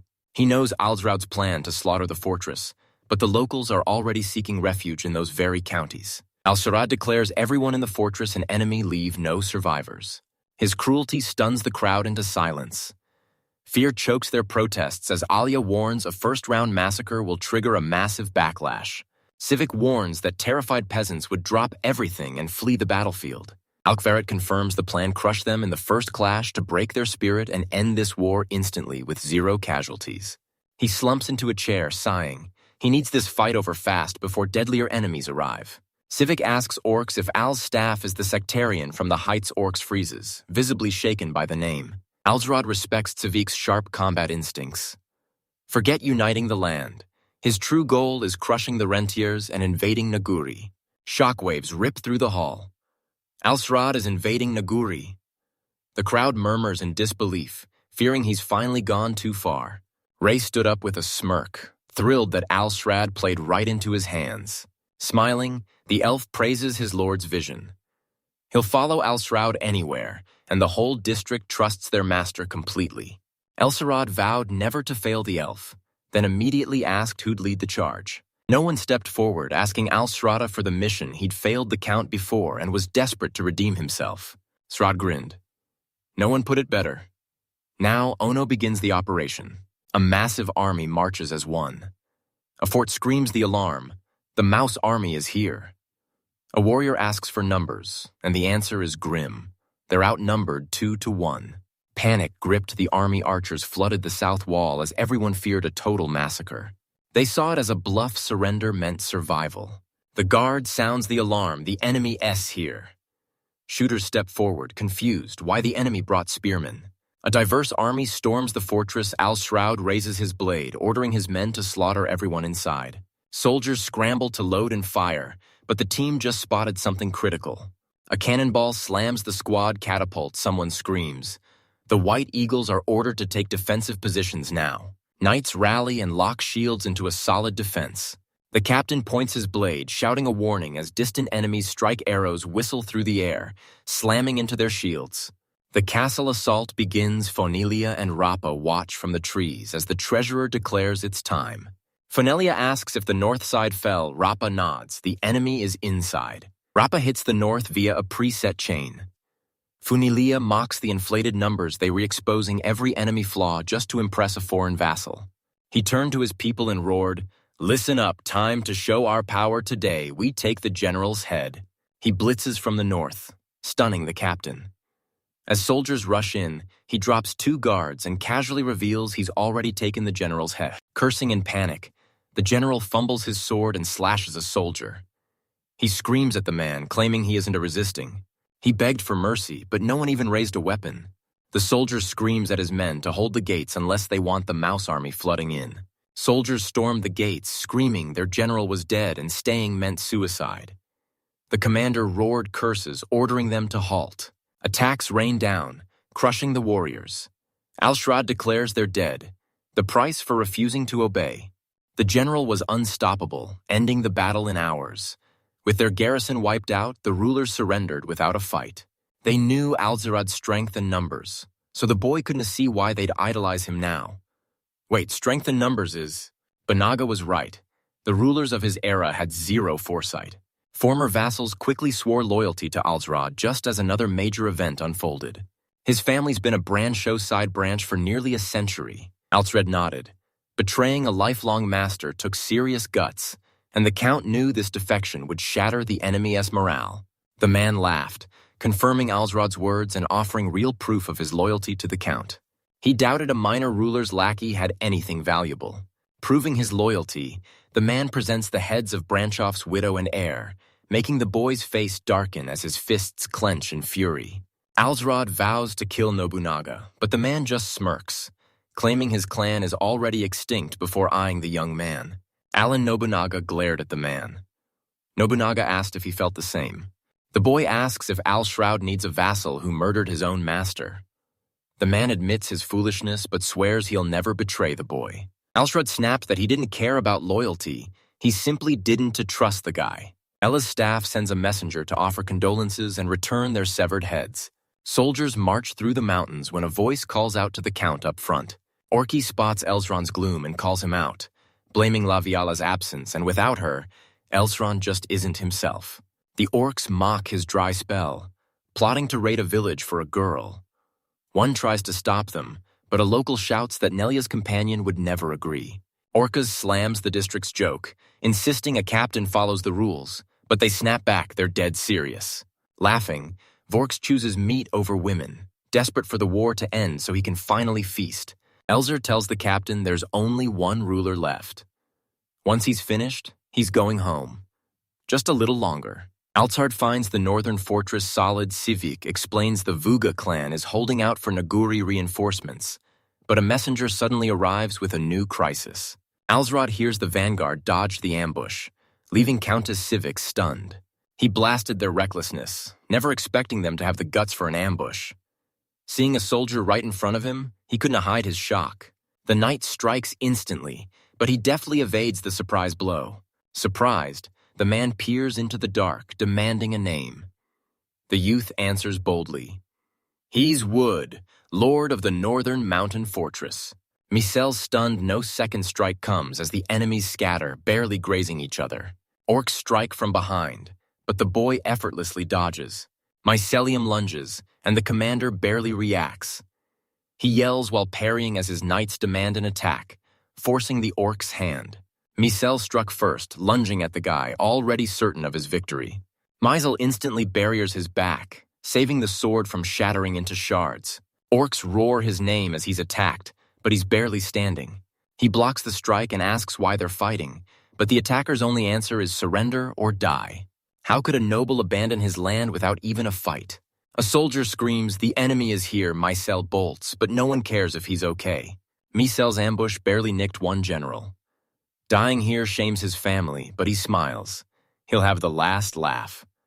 Thanks for the worthy fight. Misel did everything possible, fulfilling his duty as a ruler. Zero thanks for the save. The commander just shrugged, making the orc want to slaughter everyone except Misel, his new potential ally. Alsrad calls Noan a true man. Noan thanks the count for Orcus's help, then demands attention, declaring the battle is already over.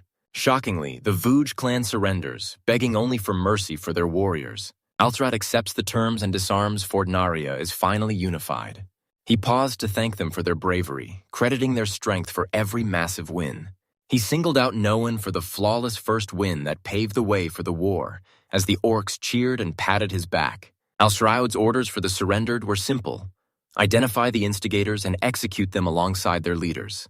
The count scanned the group, telling them to speak freely. An orc immediately raised his hand. The commander wants the enemy veterans for the Red Bears. Altrod laughs, giving him total control over the recruits. No one else raised a hand. Alstrad locked eyes, and the man began to speak with total respect. Maeslivog was spineless. He'd hire the man as his commander if forgiven, leaving Akris stunned. Orcs fight over the boy, but Alsrod blames their lack of clarity. The boy tells them to pick someone else, while Alsrod notes Noan's perfect timing. The count won to appoint a manager for Gola Castle, the northern hill fortress we, Yugoslavia, defend. He's reinforcing the fort before the Naguri clan returns. They missed the last fight by underestimating the enemy, so now he's stationing his best vassal on the northern hill. Al-Saraud refuses to send his elite guards, but the old man coughs, insisting he can still outpace any rookie. Alstrad smiled, already knowing. With his parents gone, he's dedicated to helping the elderly, so he tells the man to rest. He'll be needed for the next battle. The count won to give one man total power over the 3 northern districts. The man vows loyalty, and Elsrod orders the Holly Castle Viscount brought in right after the party. Still no boy. Elsrod reveals the man's words hid a secret name Count, Misal Vogue. Misel offers his life for his defiance, but Elsrod has one question: why start a fight you know you'll lose? Misel's bloodline has ruled for generations. A true king risks his life for his land. Fleeing without a fight is a total disgrace. Elsrod stands and claims the boy, but the room stays frozen. Nobody dares untie him. Ella's staff approached, gripped my shoulder, and told me to become a commander who relies on no one. Misel thinks traitors should just die, but Al-Shroud disagrees. If they're useful, exploit them instead. Oda Nobunaga confirmed the truth, telling him to exploit everyone around him. He even forgave Sahide Matsunaga's betrayal. Nobunaga offered Araki mercy and was stunned by his refusal, ignoring the man's complaints entirely. Hours later, night blankets the castle as the boy sits beside his wife. Serafina turns, stunned he's hosting another card-staring contest. Elsrod sighed, insisting he had no choice with his life's biggest battle ahead. A voice told the girl it was over. Laviella tells Serafina to wait, but the Countess breaks down, confessing her crushing loneliness. Allah's staff are showing, and he wants Naguri settled before the babies arrive. Laviella warns that even Al can't conquer the prefecture in months, and the man agrees even Nobunaga didn't rush Mino. The elf asks if the ode to Banga is for work. Panicked, Elsrod rushes his answer to make her drop the subject and forget the whole thing. Laviola bolts. Al-Sharad calls out, but she demands time alone. Serafina and Laviola vow to help the boy, making him the top priority, and Elsrod acknowledges their genuine care. She had bigger plans. Just then, Laviola brings a stranger to the door, who enters and immediately apologizes. She bows and introduces herself as Flor, Maisel Vogue's little sister. 2 years ago, she was Naguri's hostage. To thank him for sparing her family, Flores is leaking their secrets. Her brother's hitting the front lines in the next battle. Flora vows to win for him, promising all her secrets to secure the victory. Serafina assigns the girl to the Vueg family, planning to use her for a major scheme. The Count praises Fleur's brains and reliability. Els agrees, then asks her a few questions. The boy reveals Naguri is prepping for war. Elsrod asks when to strike. Fleur says it starts at harvest when troops are thin. Elsrod demands to know if that's the case. Why haven't they attacked yet? She explains they only care about their land and want to avoid clashing with Fortunuria. Laviola asks if this strategy protects their land, and Fleur tries to respond. Alpsrod cuts her off, warning the 4-day march to the front will only anger the peasant soldiers. Ensei writes that this path is pointless without worthy prey. A shocked Laviola agrees, admitting she hadn't even considered it before. The Count finally knew why his men were on alert, ready to fight the moment danger struck. Flora warns time's running out. This could be a trap for the Count. Naguri's wild lands are a trap. Lure the enemy deep, ambush them, and cut off their escape. Flora warns they'll be destroyed, so the girl sticks to defense, not attack. Predicting the enemy's every move proves she's way more than a caged princess. Serafina asks if he realizes they're in her room. He stammers an apology, swearing he had no clue. The Countess denies any hidden meaning, moving the talk to Fleur's room for privacy. The girls were pushing Fleur to be his concubine, so the man asked for her thoughts. The Count brings Fleur to his room and asks if her brother knows. She confirms it, adding that her brother actually wants her to join the Count as family. A confused Flora tells Elsrod his wife also ordered the girl to stay the night. The young Count kisses her hand, vowing they won to fail Serafina. Later, Alsaraud vows to Fleur obey the Count, and the Vouge family stays safe. Flora thanks the boy and tells Alzri to protect her family. Alina looks at the girl and tells her, "Smile, it suits you." He told her no one would judge her smile. She thanked the Count. Smiling, she admits she hasn't heard words this warm in years. Ella's stick hit the floor perfectly. He tells her she's cuter when she smiles. Most Counts barely rule 2 prefectures, but Alsrod's conquered far more. He's ready for the final move. Al-Shroud tells his warriors their next target is Naguri Prefecture. The army marches, but the ranks are thin. He expected the full force. Alstrad warns this is only the beginning. If they stall, Naguri gets backup. The Count turns to Misel, and the boy thanks him for looking after his sister. Alsrud vowed to make her happy, rallying his crew to seize Naguri for her. Misel agreed. The army mobilized. I joined the charge toward Sour Fortress and the heart of Nagori. Another abandoned fortress. Oda's frustrated and bored out of his mind. Elsred says these are just small forts built to stop raids from Fort Naria's minor northern lords. Oda Nobuna asks if the unfinished repairs bother him, and the man responds with a thoughtful sigh. The graph confirms it. They won't fight outside their borders. Soldiers push non-stop through rivers, forests, and mountains. Past this point lie the Naguri Plains and Mokar Castle, but the path is crawling with reinforced fortifications. Al-Shroud asks, "Do you get what that means?" The enemy plans to encircle them at Sora Fortress. If they break through, it's a trap, and Al-Shroud confirms it. Orcs explain the rear guard blocks flank attacks. He asks about the advance party, and they plan to strike them right on the valley road. Altred reassures him as the Count reveals secret tunnels linking the fortress to the citadel. Those mountains aren't a barrier, they're a shortcut. He explains if walls are just barriers, destroy them beforehand. Al-Sarad says once they hit the plains and link with the rearguard, victory is guaranteed. Misel questions their strength for the hunt. The terrain is a death trap, and the orcs think his plan is suicide. Al-Sarad assured his warriors they were all elite veterans. He's joining the fight and demands victory. With them at his side, the Count fears nothing. The orcs laughed, itching to prove their strength, but the district vowed the White Eagles would die to keep him safe. Lord's Guide levels up trust doubles, instantly boosting combat and defense by 30. Alzrad knew with Oda Nobunaga on their side, defeat was impossible. An army marches on the cliffside castle, soldiers shouting as they prep for the assault. Something vanishes behind the soldiers. Before they can report the attack, the boy drops them. El resets his pole and leaps down the moment someone shouts 15th head. Orcs report the fortress has fallen. Alzrad grins. It's time for the next phase. The confused orcs agree as the Count orders them to move out now. A tower guard spots a flash and sounds the alarm. He alerts the other forts, but his partner suddenly drops dead. The soldier screams enemy just as Rappa's sword strikes him down. Fire erupts, sending the soldiers into a panic as they scream for water to kill the flames. Soldiers report they rehear to douse the fire, but the shocked captain screams not to break the gates. The gates burst open as Alzrad's army marches in, and the soldiers recognize them instantly. It's the army of Fort Naria. Misel asks to handle it, and Al-Shrada agrees, ordering him to join the fight and show his full resolve. Let's try to be even faster. I smile at the guy while the soldiers fume, clueless about the chaos. Surrounded by enemies, the prisoner offers to wipe them out if freed. The guards think he's hiding a monster. Was Colt Rentrant really targeting Count Fernilia? The monster questions his release, but the giant swings the cage open, finding the chaos hilarious.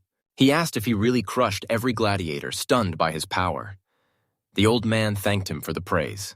He soloed 30 gladiators in a single night, proving he was the old man's strongest warrior. He orders his warriors to seize the fort and breach the mountains. Al-Shrag demands this victory. The commander tells the boy to flank the fortress and trap the enemy. Alsrod orders his man to hold position and spare one survivor. The Rintrants are clueless about the fortress attack, giving Alsrod the perfect window to prep his offensive. Reno accepts the mission. Misel is ordered to watch the Count, swearing to protect him with his life. A soldier bursts in. Things are going south. He demands the monster be freed before it dies, yelling for it to run as the army closes in. The beast asks to leave and peeks from. The monster breaks free. The guard curses, but the beast just sighs in annoyance. He asks if any powerhouses are outside. The soldier nods, and he begs him to protect everyone. The monster shoved the trash aside, grumbling it was in the way. Mitzel and Alshrad stumble as the ground shakes. They expect an earthquake, but a monster bursts from the earth, a massive giant. Mazel faces the Count, vowing to finish him as he chants his spell. I braced myself, aimed, and hurled my spear straight at the charging monster. The monster catches the spear barehanded, stares in shock, then calmly yanks it from its body. He tossed the weapon back to the stunned kid. I choked back a curse, but then a hand reached out. The monster grabs the boy and slams him into the wall. Ella screams Misel's name. He's badly wounded, and the monster lunges for the kill. Alov caught Misel with his staff and leaped away, narrowly dodging the monster's strike. The Count checks on him, but Mikkel's fine thanks to his reinforced armor. Al Shroud is stunned. He's never seen a mercenary this fast and tanky. The giant rips a chunk from the wall as Elshrod screams for his men to run. The monster hurls a chunk of wall at them. Elshrod blocks it, but stands paralyzed by what he sees. Nobunaga glared at the beast and spat a curse, still clueless about what he was actually up against. Hearing that, Isla's staff plunged deep into my soul to keep me alive. Misel screams as the Count charges the giant monster, sword drawn. A knee strike stops the bull cold. The monster slams L's stick, sending him flying. Shocked, I yelled to the Count. He flipped midair to face the giant. Ausrod demands his name. The monster mangles its arm, clenches a fist, and rasps that it doesn't need one. A nameless titan. Insane. How could something this powerful be just a servant? The beast lunges with explosive power, catching Ala off guard and forcing an immediate retreat. Blood drips as the boy readies for battle, but Meisel's massive ice pillar erupts from below, stopping the monster and leaving Elshrod stunned. Elshrod lands, reminding Mizel he wanted the boy dead. Mizel shrugs. If he can to protect Elshrod now, he can to face Captain Okruha. Ala hands the injured boy a small bottle. Mizel's stunned. Is he really giving this to him? Elshrod shoves a healing potion at Mizel and orders him to drink. Mizel is stunned, but Elshrod refuses to let the Count kill him. Alstrad smirks, asking what he'll tell Fleur if Mizel dies this easily. Has he already forgotten his sister? The monster slams the wall, leaving a massive dent. Outraged that weakling stopped it, the beast prepares to curse everyone nearby.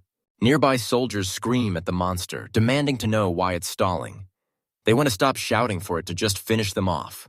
The beast snaps at its attackers, but Al-Shroud appears on the icy cliff, inviting the monster to join the Count's army. Al-Sarad stares down the beast and promises it freedom. The monster freezes, leaving its captors stunned. Panicked, they beg the monster to kill the others, claiming they're allies. Suddenly, a lightning-fast strike drops one soldier dead, leaving the survivor frozen in terror. The monster pelts the soldier and roars for silence, absolutely livid. The creature crouches before Al-Srad as the Count offers her a spot by his side. She asks if he knows she's slaughtered everyone else who's ever made that same offer. Grinning cruelly, the monster doesn't care if Al and Rod are friends or foes. Her only goal is to destroy anyone stronger. Nobunaga senses Yosuke's scent, but figures he's just exhausted and imagining it. The monster lunges to crush Alsrod, but an arrow to the eye stops it cold. The beast groans, rubbing its face as the archer retreats, already aiming her next shot. The monster roars, swinging its fists at Alstrad and Mizel. Mizel barely blocks the strike. Alsrad stares at the floor, asking the beast if it's going to kill him. Alsrad stands, sword ready, mocking the beast. He triggers Pride of the Master, doubling his speed and power to protect his allies. Precise slashes shred the monster instantly. It stands frozen, bleeding out before it even realizes it's hit, as Elsrod lands behind it, blade ready. The beast reels from the blow but recovers instantly. The crowd is stunned. How is it still standing after a hit like that? The monster staggers to its feet as Rod Ala watches calmly. Memories flash back. A man once said names are useless who could understand the grotesque spectacle of a servant devouring a demon. He'd be a gladiator, but to earn a name, he must crush the strongest. The monster hauls itself up. Alzra turns to Odinobanga, asking to borrow the name the spirit just mentioned. He recognized the beast, warning that without a name, its story would be forgotten forever. He names the beast. From now on, you are a Yosuke. The monster is stunned, unable to believe its ears. The boy grins, loving the name instantly. Alsrad and Yasuke collide in a fierce clash. Elsrad readies his blade as Yosuke charges the Count barehanded, both fighters going all out. Yasuke rips the arrow from his eye and hurls it at Alsrada, stunned. He barely dodges. The Count dodges, but Josko seizes his leg, crushing it with a loud crunch. The monster winds up to hurl Alsrad, but an arrow streaks past its face, stopping it cold. Vinicico's caught off guard, and Alsrad plunges his sword straight into the monster's neck. Yasuko froze, hacked blood, and collapsed into a crimson splatter. Monster down Alpha lowers his staff and gasps, completely drained from the brutal fight. He eyes the beast, sheds his cloak, and dresses Yasuko. He rushes to her side as Maisel and Ryan charge after him. Osarad's team crushes Josuke at the final fort, rejoining Civic's cover squad for a massive assault. Retreat was useless. They were powerless against the massive spears towering on the hill. Break through, and you'll hit a dead end where the arrows have already finished the job. Expecting a small squad, the enemy is blindsided. Furious, he roars, "They've been played, and the fort's report was a total lie." A soldier rushes over with news. What now? The man snaps. The report: Mokara Castle is under attack. Stunned, the man asks who attacked. He thought they were fighting for Nelia, but the soldier reveals the truth. It's the Northeast Lord, Ward Rentrant. He's stunned. It's a branch of his family. They've been working together since the start. Colt Rentrant and his clan barely escaped, but losing their homeland decimated their support. Too proud to surrender, Colt Rentrant, his clan, and his vassals chose death. Months after uniting Nilea, Al-Shrad conquers Naguri, now ruling both districts. The family nodded, fully understanding. He confirmed the man was real, adding they could have been friends if they'd met sooner. Civic never expected to outlast the Rentier era, so Al-Shrad says let the old man rest while he vows to build his own kingdom. Fenella finds Al-Shrad with the treasurer, who claims the job is impossible overnight. Al-Shrad orders him to stay silent and demands he understands. Nuguri's financial team survived, so the Count orders Fenelia to join them. He obeys, and Al-Shrad knows they can finally field 10,000 soldiers. A messenger brings Al-Shrad to Serafina, who delivers the urgent news the Countess is finally in labor.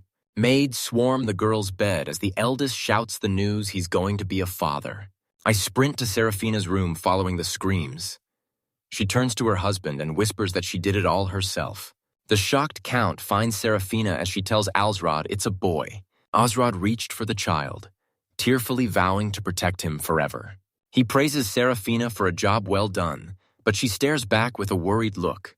Her red hands showed the agony of birth. He thanked her sincerely. The heir's safe, but Serafina still doubts he can handle the role. He was shocked Serafin was always a realist. Unlike most moms who only dream of their kids becoming heirs, Serafina's goal: marry the hero and save the kingdom from a disastrous heir. Al-Shrad wished him luck, certain he'd follow his path, but the girl called the kid clueless. Orinobuna smirked, joking he couldn't even hide his smile from his son. Ella's staff mentally screamed for the man to shut up. He snapped back, demanding silence. Bunaga smirked, warning him to stay humble and enjoy the moment. Then the man asked if, still no response. Oda asks Bunaga about the guy's take on Otori, but he just laughs, calling it bizarre. Nobunaga explains the Otauri is a legendary bird marking a saint's arrival, meaning son of the heavens. He asks Al-Shrouda if it's a Tida. At Serafina's bedside, she smiles and asks Al-Shroud to name their son. Al-Shroud blushed, thinking Otori sounded too weird for a kid. He suggested Otoric instead, grinning as he asked for her opinion. The name means son of the heavens. Inspired by a bird, Serafina loved it, and they officially gave it to their newborn son. Al-Shrad scoops up the child, vowing to conquer enough land to bury the secret of Newell forever. It might take 20 years, but the Count's power will belong to his son. Al-Shrad gathered La Viola and Fleur to share some massive news with his concubines. La Viola loved the name, calling it perfect. She praised her master's taste, but Alcarad just smiled, reminding her she'd be a mother soon too. Fleur tells La Villa to rest, promising to handle the elf work soon. Awkwardly, La Villa calls Fleur by name. Al-Shrad mentions La Viola's due in 2 months. She confirms, explaining half-elves stay in the womb longer than human babies. La Villa beams, eager for their baby's birth, and Al-Shrad smiles back. 2 months later, a massive storm hits deep in paperwork. The man hears the maid's news and freezes, dropping his documents in total shock. Al-Shrad crossed his arms, anxious as La Viola struggled through a grueling natural birth. The maid vowed to save La Viola, but Al-Shrad roared to save them both, leaving her staring in shock. He covers his eyes and shouts his final order she can too resist. Cursing, he feels truly helpless. He stood, begging God for a safe birth. Rain pouring, Al-Shrad kneels before the massive statue. As the priest prays, he clasps his hands and shuts his eyes. He sees La Viola joyfully admiring the flowers. Footsteps echo through the temple. He looks up to find a drenched Serafina standing right beside him. She hitches her skirt, sits beside Al-Shrad, and joins him in prayer. Al-Shrad eyes her suspiciously, claiming he never heard she was coming, But Seraphina snaps back that the gods chose her as a saint. She belongs here. Praying, she confesses her dream to Allah to be his guardian angel and goddess. She adds Lava Yala is precious, leaving Altraud speechless with shock. He clasps his hands, praying everything is fine. Things were different back with his mother, but now she's his wife. Another restless night passes. He steps inside and a maid rushes up with news he and Laviala have a daughter. Flustered, he immediately asks if Laviala is safe. The maid cries happy tears, shouting that Laviola made it, and the whole staff erupts in cheers. Al-Srad hears the news and bolts for Lavialo, his sudden desperation stunning the maid. He sprints toward Laviola, shocking the servants who shout congratulations as he blurs past. He enters to find Lavia awake in bed with a maid. Seeing Al-Srad, she greets him politely. The boy rushes Laviala, grabs her hand, and asks if she's okay. Startled, she assures him she's fine. He stared in shock as she giggled, warmly confessing that seeing him brought instant relief. She looks at Al-Srad, still holding her hand, and his words finally click. Racked with pain and ready to quit, his voice suddenly pulls her back. She smiles at El's stick, asking if he remembers as she caresses his face. He promised Lavialia at the Fortress of Rewards he'd always bring her back. Recalling those words, Al-Srad breaks down. Laviala grabs his hand and grins, telling Al-Srad she's finally back. This all happened before Flor became Al-Rhodes' mistress. Smiling at her brother, she heads to Most Castle, promising to watch over their sisters. Maisel bowed awkwardly, apologizing for making the girl do all his work. Fleur reveals her brother was a hostage until 18, teaching her to drive. Supporting him isn't a burden. It's her mission. Maisel smiled, saying that as the Count's wife, she had to support him. He declares it's her turn to be happy. She freezes, doubting she even deserves joy, or if she's capable of feeling it. Fleur writes a letter, confessing she only smiled during his capture because of him. If he dies, she fears she'll never smile again. Maisel smirked, refusing to be buried. He'll restore the Vouge family honor with his next win. Fleur smiled, telling him he must return, or she'll never smile for the Count again. Nagura is won. The girls gather to watch the parade, cheering for their victory and the Count's triumphant return. Mid-procession, Maisel spots Fleur right next to Laviolo and Serafina. Flores spots Maisel and waves Laviola, grabs her arm while Serafina watches the scene with a smile. Alsrod notes they're lucky to survive and see Fleur smile. Maisel blushes, telling the Count to stop teasing. Banaga asks if he finally found him. Alsrod confirms it. Nobunaga wonders what Alsrod's next move is. The Count just sighs. It's obvious he's heading straight for the capital. Alsrod bows, and the stranger eyes him, thanking the Count for the meeting while warning of hidden complications. He's here seeking the staff of El's help, but he's visibly shaking as he speaks. The Count looks up, and the boy awkwardly admits he's just testing the rumors. Hassa, the former king's abandoned son, was stripped of his titles by Paphos VI now.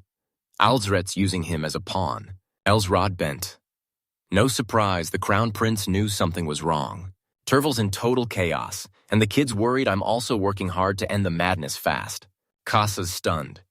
He didn't expect Alstrad to call him the heir prince here. Smirking, the boy asks if the Count really called him crown prince. Doesn't to Alsrod know he was stripped of that title long ago. The Khan knew King Paphos VI was sabotaging Kassa. Kassa should have been a duke or vice-king, but the king stripped his rank and tried to destroy him. Hasse looked away, unable to object. The Count was right about everything. Alsrod declares the prince needs a sword and shield. He doesn't even flinch. He turned to Alsrod, who reached for the prince, vowing to be his sword and shield. Kassa was stunned. Alsrod raises his hand with a satisfied grin, and the drummer slams his staff against the massive drum.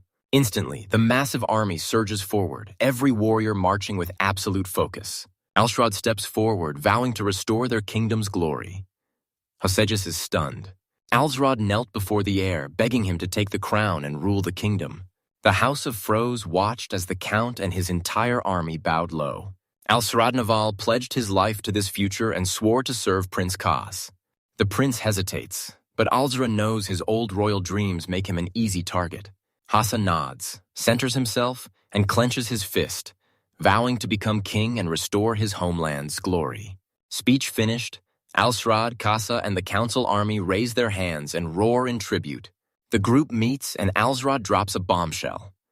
It's time to announce the heir's return, leaving a stunned Ghazi demanding answers. Alsrad's plan to unite the lords thrilled Hassa, proving that when the nobles bow, the world will witness the prince's absolute power. Kasa grinned, loving Alsrad's prediction. The count bowed, suggesting they send letters summoning every lord to Maust Castle to show respect. Serafina saw right through her husband's scheme, demanding he finally consider her father Count Blantyre's perspective. Altsara watched his frustrated wife turn away in silence. She warned if her father bows to the prince at Maust Castle, seeing Count Blantyre submit to Alsraud will ruin their family's prestige. Silent again, he warns that Serafina isn't enough.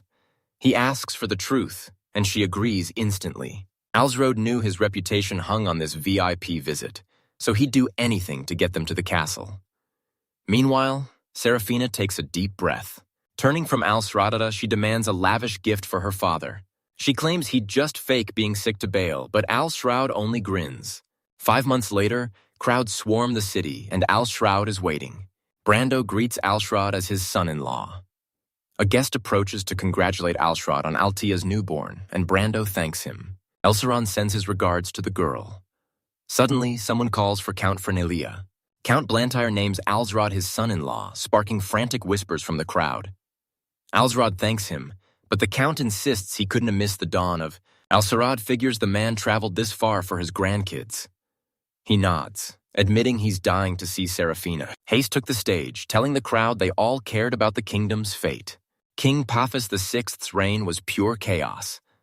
Stepping up as heir, Haas just declared himself the new king. Raising the scroll, he names Isles Galtus a marquis for his loyalty to the heir and summons him forward. He names him ruler of southern Trevilia, demanding the marquis crush the rebels. Isles Galtus took the scroll, thanking the prince for the noble gift. Ulcerad gave him the ultimate gift, a title outranking his own, and the perfect excuse to conquer new lands. The count and Marcus Galtus lock eyes and approach the countess. He's busy bragging about his handsome grandson who looks nothing like his father. The count and Marcus sit surprised by the traitor's swift punishment. The man asks Ulcerav how he crushed the Rentins. He grins, calling the bet a win despite the cost. Isles Geltius saw the win beating the Rintrans should be taken 5 years, but he weaponized the war to crush them instantly. The square hails Alsrad as a war genius, but the count credits divine favor and quick action. Then she drops a crucial detail. Osrad claims only those born with divine protection can unite the nation. Goltez jokes about uniting the nation before turning serious, demanding they stay off his son's land and claiming he loves all his kids as much as Serafina. Osrad won't interfere with his expansion out of respect for his father-in-law. The man just nods, already knowing the deal. Gas claims the throne, sparking chaos in the capital as the stunned king questions his royal blood. He strips those fools of their titles and lands by royal decree. Fleur and Alshroud sit on the sofa. Studying the document, she notes a divided dynasty makes royal decrees worthless and asks for his take. Ulterad rises from the Fleur slappers, explaining this has happened throughout the century-long uprising. Rival lords always back the rebels to spite the king and flip the script. He claims the crown is crumbling and their fate is sealed. Fleur admits even the ancient temples, the dynasty's oldest allies, are now hesitating to back him. Alcrod thanked Fleur for settling the temple land disputes, leaving her thrilled to finally be useful to the count. The boy lunges, snatching the surprise right out of her hands. Forget the formalities, she's his wife now. Alsrad told her to call him a man or whatever she liked. Floorside blushes beet red in surprise, thanking the boy for being so sweet. She drops a bombshell Haas has an elite vassal, and Alshroud is stunned to learn it's a dwarf. Osrod's shocked the prince has a dwarf. Flower clarifies she's a woman named Kalara Hilara. Osrod nods, vowing to meet her ASAP. The armored girl strolls down the corridor toward Alsrad. The girl bows at Alsrada's door, announcing she's there on the count's orders. Meet Kailira Gilara, Prince Haas's royal guard. Born into a warrior family, she's been by the prince's side since childhood. Elsrod heard the girl performed ancient royal rites for Haase even as a traveler and wants the full story. Color agreed, first mentioning the New Year's ritual where the king makes a solemn vow of honor. Tradition says swords go to the king by seniority, and he returns a better one to seal their loyalty.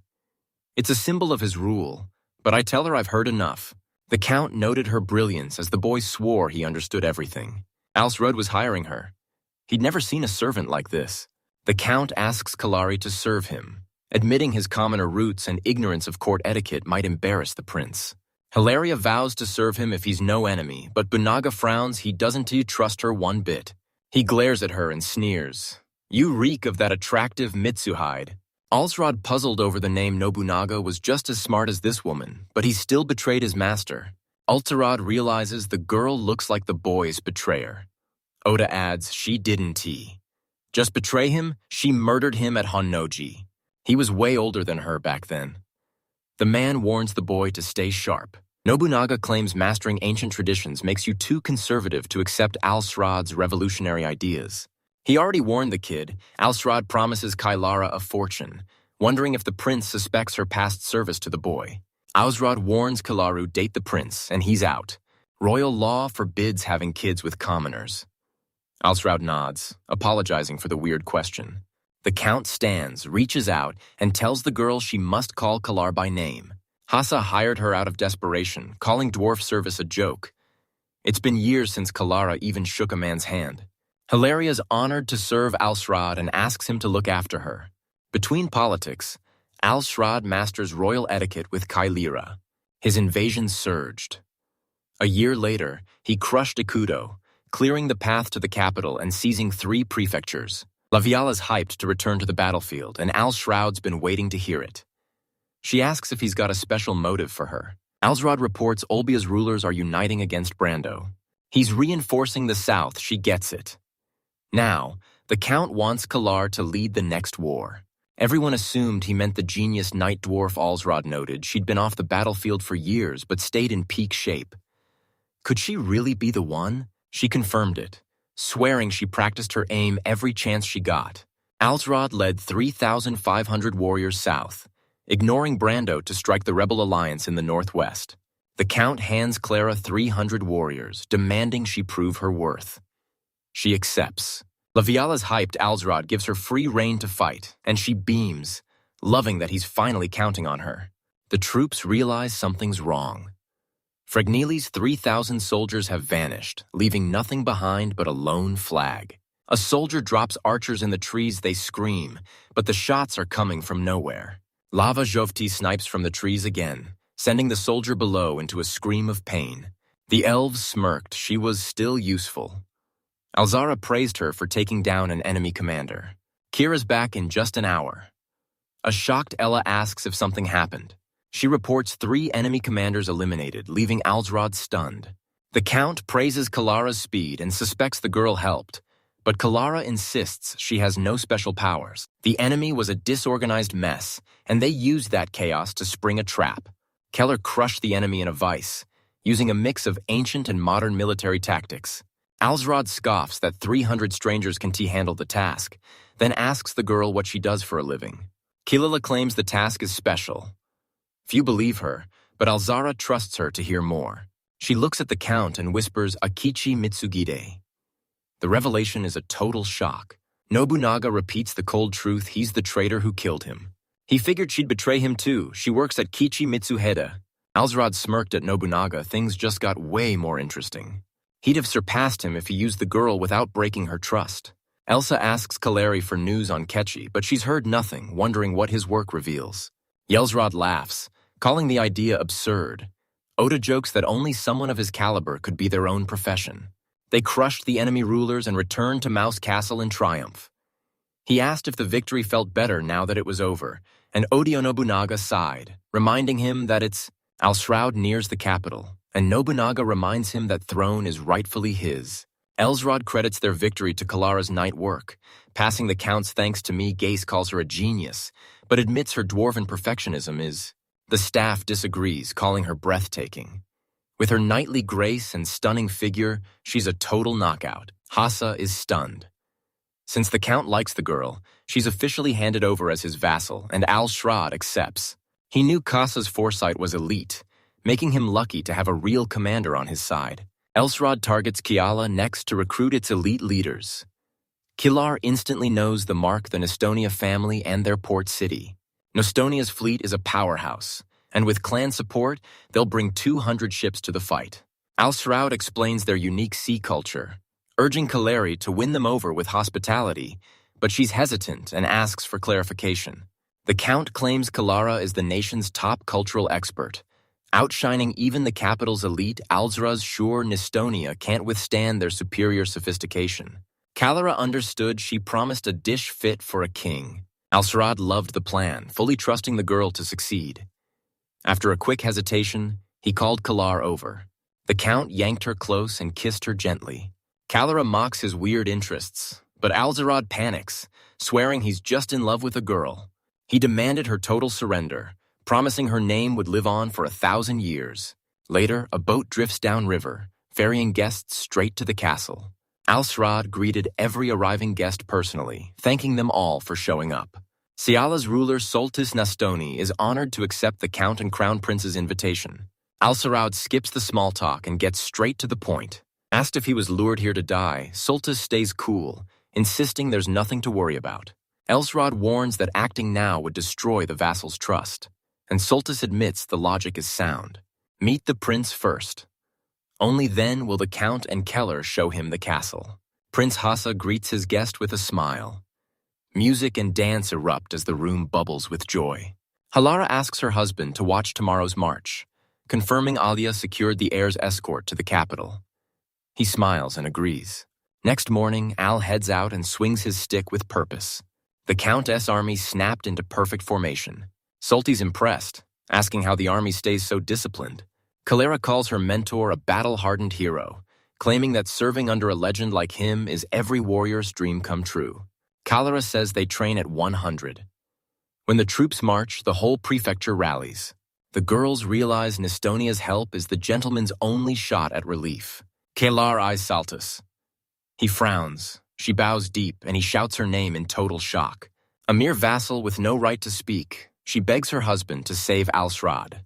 Saltestinonia calls Count Fordnalia, hailing the show as a stunning spectacle. The Nestonia clan head promised full support the second they hit Kiola. Ella's staff returns to Soltis as El thanks him for backing the heir. Backed by Nestonia, Alzrod invaded Kiola and crushed the region's top clan, the Antonini. Nestonia's fleet seizes Anthony Toby, turning the coastal fort into a staging ground to storm Midland. Defenseless, the enemy fled south to Malia, but Al-Shroud conquered the land and crushed the final resistance. Alzaraz's win over Cialo Caso is so legendary, he's instantly named a marquis. He slips out of bed, leaving Keller asleep, and heads outside. He ordered me to scout Ciali's minor lords. I need to see if they'll obey and report everything back. A wolf nears Alzrod, and the boy tries to talk. The Count realizes the beast can express its every thought. Jada Rigi appears, asking to eliminate her harassers, and Alice Rod tells him to handle it however he wants. Yadariki knew Ciala's rulers were clueless puppets. One look at Melee's massive army and they'd switch sides instantly. Ayazrod agreed, wanting to calm the crowds before trouble started. He hesitated on who to send, but Aregi suggested Civic, since the prefecture is on the front line. Elsarad summons Civic, the perfect commander for the job, but it's a role no one envies. Al-Shroud appoints Civic vicar of Sial's 5 districts, right on the Mill border. The man's shocked by the 5 new border provinces, but Ulcerot reveals he just united several small clans. They're too weak to resist, but he actually wanted a rebellion. It would have been way easier. Civic understood it was time to send that man in. Before Civic arrived, 2 lords loyal to the staff of Al died mysteriously. Suspecting the staff, the people rebelled, so Civic was sent to crush them. Melia's troops harassed the city with minor skirmishes while Al-Shroud plotted his move on the clan. Rigi was certain this guy knew human vassals held serious power. The clan and vassals fought so hard they forced a law for collective council decisions. The Marquis confirms it, and Nobunaga realizes it's just like the mess in Rokaku. The girl reveals the vassals are rebelling against Shilan Melia, who's struggling for control. To Shilan, obeying the Marquis is their only choice. Elsrod saw the truth. The vassals started the fight, and their camp was about to implode. The boys grin hand over Anthony and no one gets hurt. Tell every Xylon servant no secrets. The girl nods. Rigi reveals an infiltrator reached Fort West's Orson Cathedral, and the Archbishop is already siding with Alsrod. Alsrod reveals Orson Cathedral rules Fort West. Nobunaga's stunned. It's a religious sect just like the Honganji. He's intrigued. The monk nearly broke him, and now he's watching to see if this kid survives. Oda Nobunaga wakes the boy with news. Hilan Milia exiled a key vassal, and now his brother Saul Horn is leading a revolt. Elsrod sent this for Civic and told Sionlin he's ready to take him in. Jadari explains Antonis wanted to back Alsrod while hiding Salan. The Marquis tells her not to worry. The man is too indecisive to act. Elsrod seized the chance, ordering the girl to spread the word side with Anthroenus. And you're his enemy. Alsrod tells Kilar they're seeing the Prince Zelandia finally begged for backup. Her words made everything clear. Time to move. They set off. Pufus VI is forced to flee with his vassals, but he still refuses to back Hassa, the self-proclaimed heir. Alsrod gripped the massive doors, knowing time was up and the Meal region was about to fall. He stormed in with his elite squad, ready to seize the kingdom. Rolf needs his power now more than ever. The prince is about to take the throne. Allah's squad rallied and pushed forward. 10,000 soldiers march from Mast Castle, heading straight for Mill. Al-Saraud puts Hassa in charge. If the crown prince appears, the king is forced to back the Malia clan. He can back his cousin's claim to the throne anymore. La Viala tells Alzra they're ready. Everything's fine. Now it's time to seize the capital. He orders the destruction of every traitor who attacked Count Chilian Milia, including Paphos VI's general's cross toss, and you're an enemy of the royal family. Alzaroth swings his blade, ordering the Black Wolves to leave no survivors. Wolves lunge forward. Riders scramble to hold the line as archers open fire. The great wolf lunges, mauling a soldier. Chaos breaks out as the troops realize they under attack. They have to act fast. Wounded wolves retreat on command while the soldiers charge the rest. Local orcs join the fray as their commanders shred the enemy. La Viala joins the fray. A flank attack hits, but the boy reports the enemy retreated to their forts, asking the Marquis if the war will drag on. Kesa suggests a split-up surprise attack to reach the capital faster, but Alsrod tells the prince he's got a plan and there's no rush. Kasa refuses move now, or reinforcements from the next prefecture will swarm them. I calm him down. He says the prince is leading the kingdom's elite army. The prince agrees Alsrod's confident, having already deployed Civic's unit. He immediately reports the Melia family's split forces. He charged Dr. Kasla, crushing their rear. Alsraud knew they'd encircle and wipe out Melia's army for good. Days pass, and the shouting stops. No one's barking orders to block the rebels' escape. Ix sees the Melia's doctor's castle, and heir Salgorn Melia has fled to the capital. Let's go with. A soldier reports the enemy wants to surrender. Elsrod accepts. He admits the plan only worked thanks to his most loyal general from Fort Niagara. The deceivers declare a new era. Now they march on the capital to crown the prince as king. Elsrod tells the girl he promised Civic he'd live to see the kingdom united as one.